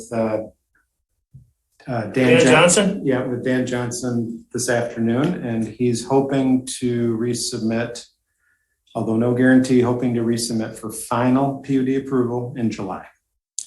But though has he talked to you yet about the actual legal status going on now? Because we're legally, we can't go down that property unless we sign on? No, I would hope that would be part of his resubmittal. Okay. Yeah. Because our lawyer already she already said or whatever that they cannot do that. And we're ready to go to court and fight it, whatever. So I just, I'm just curious because, I just want to get out of there, whatever, and get paid a fair amount of money for my property and get out of there, and then they can do what they want to do. Yeah. So I just don't want anything to happen on their table, whatever, and I hope all you people here would understand what I'm going through, and my neighbor too is. I don't want anything happen where we have condemnation where they kick us out of there and pay us a small amount of money. Because that's the only thing our lawyer said they can do is right now is for them, you board here or the trustees, go ahead and make a condemnation so that we got to get out of there. Because it's, kick us out and get fair wage. Fair pay. I don't think that's correct. Kick you off your property? Yeah, that's what the lawyer said. No Oh, no, one's no, no, discussed we would that. not be Through making any condemnation. in that regard, sir. Okay. And I want to commend you too for every time I'm here, you always try to educate on everything that happens. You do, girl, you do. All Every right. time I've been here, you all the time, I don't know if you're new or not, okay? All I know is you always ask questions and try to understand whatever's going on. And I commend you for that. Appreciate it. Good job, girl. Thank you. You're getting out early tonight. I have a question, Yes. and that is, you would be interested in the answer, but was that not, my memory says that was a condition Yes. of ours and the board's, Right. that they must come to an agreement with the property owners. Correct. So it must be worked out, or Right. I'm just making, I'm coming here all the time just to make sure that Nothing- Nothing Nothing's- slips nothing's through. going on, believe me. I've been to meetings since I was 20 years old, uni meetings. That's a smart I move. understand everything that goes on everywhere, not everywhere, but I mean, things happen and I just want to make sure I'm on top of what's going on. And I appreciate your time. Okay, well, thank you for your time too. All right. All Get right. out of here. Thanks. Well, we have some reports left right here. before the rain hits. Yeah. We're gonna wait for the storm. There you go. Yeah. I don't see any reports on our, oh, I see, I'm sorry. Yeah, we have reports, but we don't have the list. Oh, crap, I forgot. All right. I know Jackie did not have have time to put together the trustees report.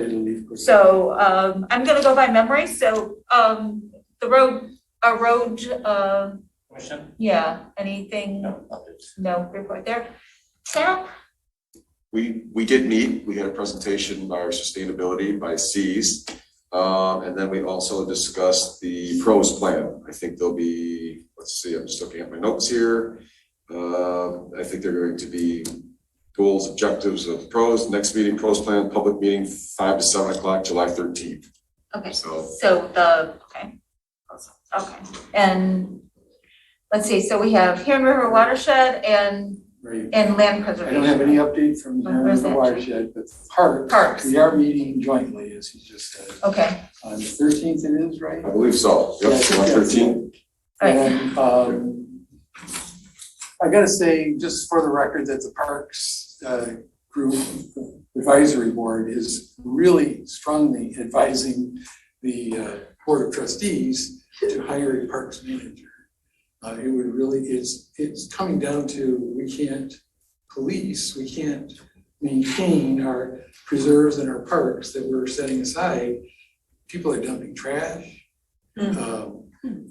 Things are overgrown, trees go down, we need somebody policing, so we're really maintaining, I should say. So it's something that this board doesn't, this commission doesn't have any responsibility in. That's my report. That's what's said. all right, planner, engineer, No report. Lots of projects going on in the township right now. Zebra Pathway started last week and is ongoing. Liberty Road Water Main is continuing to move forward, and the sanitary sewer air release valve is also underway. So those are the three big ones. There's lots of little ones too, but that's all I have. COA. Who wants to? Oh, it's I mean, I can talk. So we got the zoning ordinance amendment subcommittee. There's 3 planning commissioners. We met last Thursday? No, Wednesday or Friday. Okay, just Friday. And our big task we've been working on is update of the PUD ordinance. And it's at a point that I've got to make a few minor adjustments based on the meeting Friday. And it's at the point where it will be presented to the entire planning commission for review and comment. So that's the big issue we're addressing. We have a list of other now that we've got kind of the PUD out of the ZOA committee, we're going to move on to some other of our priorities in the upcoming weeks. And then environmental sustainability task force. I mentioned that I'm going to try and get a link. We'll be sending, there'll be emails going out to planning commission members. They're going out to HOAs. They were at the Jackson Road cruise and the Green Fair in Ann Arbor they had made up little cards with a QR code that you do the QR code and it takes you right to the survey. So that's kind of cool. And then the newsletter that is should be in everybody's mailbox at the beginning of July. We'll also have the link to the survey. So you will get an email asking you to send surveys out to your friends, neighbors, your entire network. So be looking for that. Let's see. It's a survey for. It is, okay, so yeah, good question, right? What's a survey? So the task force is broken up into a series of working groups. And so there's natural, it is, let me remember all of the working groups. Okay, there's, okay. energy. Buildings and energy. And then there's it's local foods and natural resources, features, sort of land group. There's the mobility group, which includes transportation. And then there's There's waste. Waste and materials. There's also Emergency response and resilience. Yes, so each of those working groups came up with some goals, strategies that they thought were the main kind of drivers in that area. And so this is getting feedback on some of those goals, as well as issues that people are experiencing or concerns that they have around climate, the environment, and resilience. The community engagement plan includes developing an email list and contacts of HOAs. There are gonna be some individual meetings. One of the contacts in the environmental sustainability task force is get a group of farmers together. They're going to the DDA, and they're, with the survey, they're also getting, where you live in the township, how old you are, what, some statistics, so we can make sure we're getting a good cross-section of individuals and feedback in the township. So we'll see how that goes, and we hope that the framework then can be used for, because every time we update the master plan, we want to get community feedback, right? So we're hoping that they can build a database and a framework for doing a little, doing more outreach within the community itself. I got contacted by the United States government recently. You probably did too. I think they're interviewing everybody along Marshall Road. Seriously? Wanting to know what your planting is and agricultural stuff. I think it's for their report, their statistical report. Oh, they're surveying agricultural land use or something? Surveying agricultural land use. And coming to everybody's home to interview us in person. Really? Are you sure? I got the letter, and then one of my neighbors, where I live, got the letter too. Yeah, no, I did not. But, You did not? Okay. But I'm not an agricultural entity.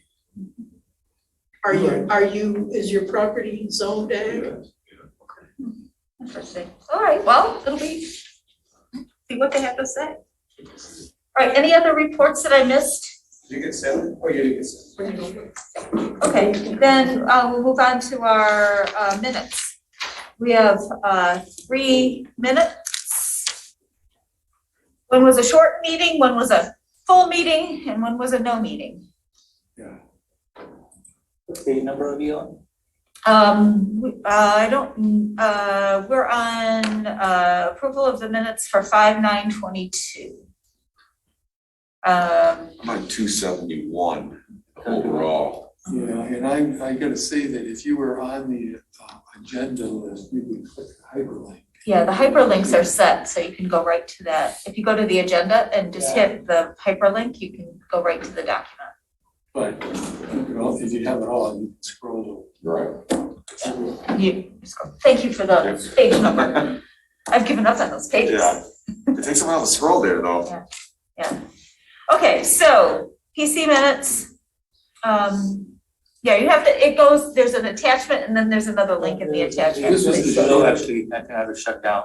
This was the short move. meeting. And this was the shortened meeting. And so are there any corrections or additions to the shortened meeting on 5/9/22? Right? May I have a motion to approve as submitted? Is it okay if Commissioner Moore and I vote on this? It looks like we were the Yeah. two that were You absent, so can, we can still vote. you can still vote. I was gonna abstain because I wasn't here I think they frowned for at both it. these meetings. Yeah, what? I'm sorry. I thought I heard during the Board of Trustees meeting that they were advised that they should vote. Not that they should not abstain even. I mean, it was pretty strong. Yeah. I should not abstain? That's correct. That they were recommending that they vote yes or no rather than abstaining.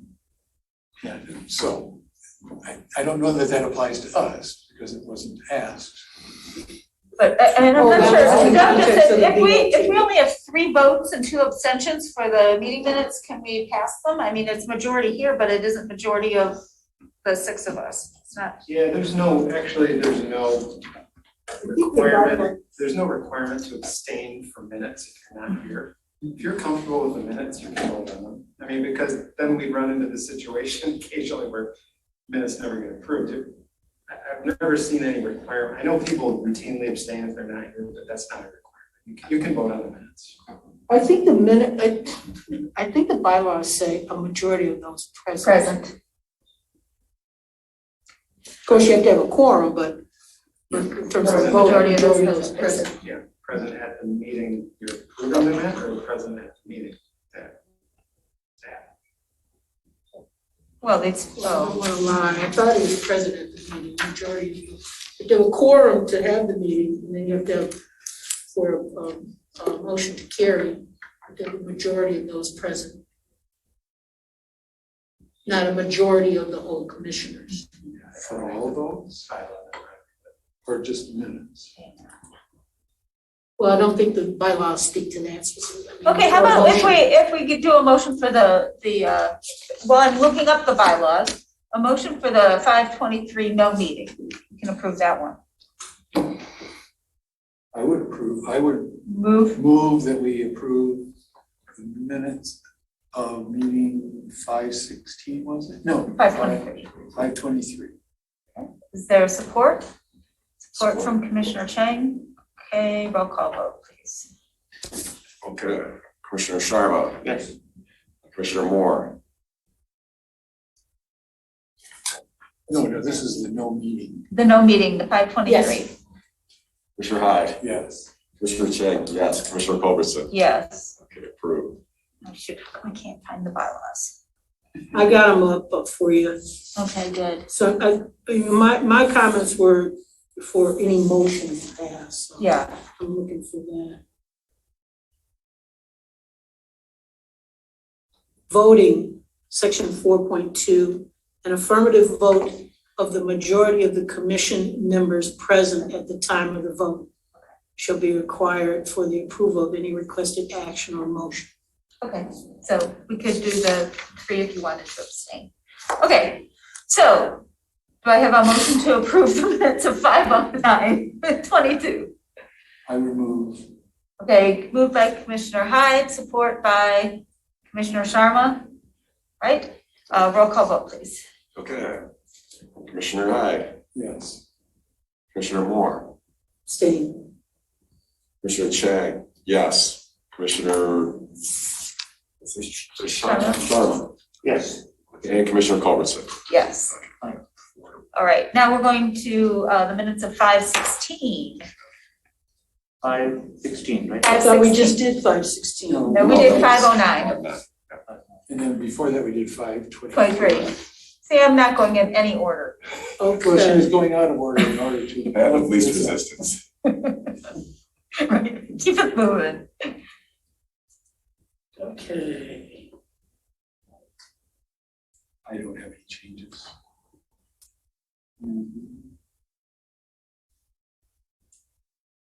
I still say I love these minutes.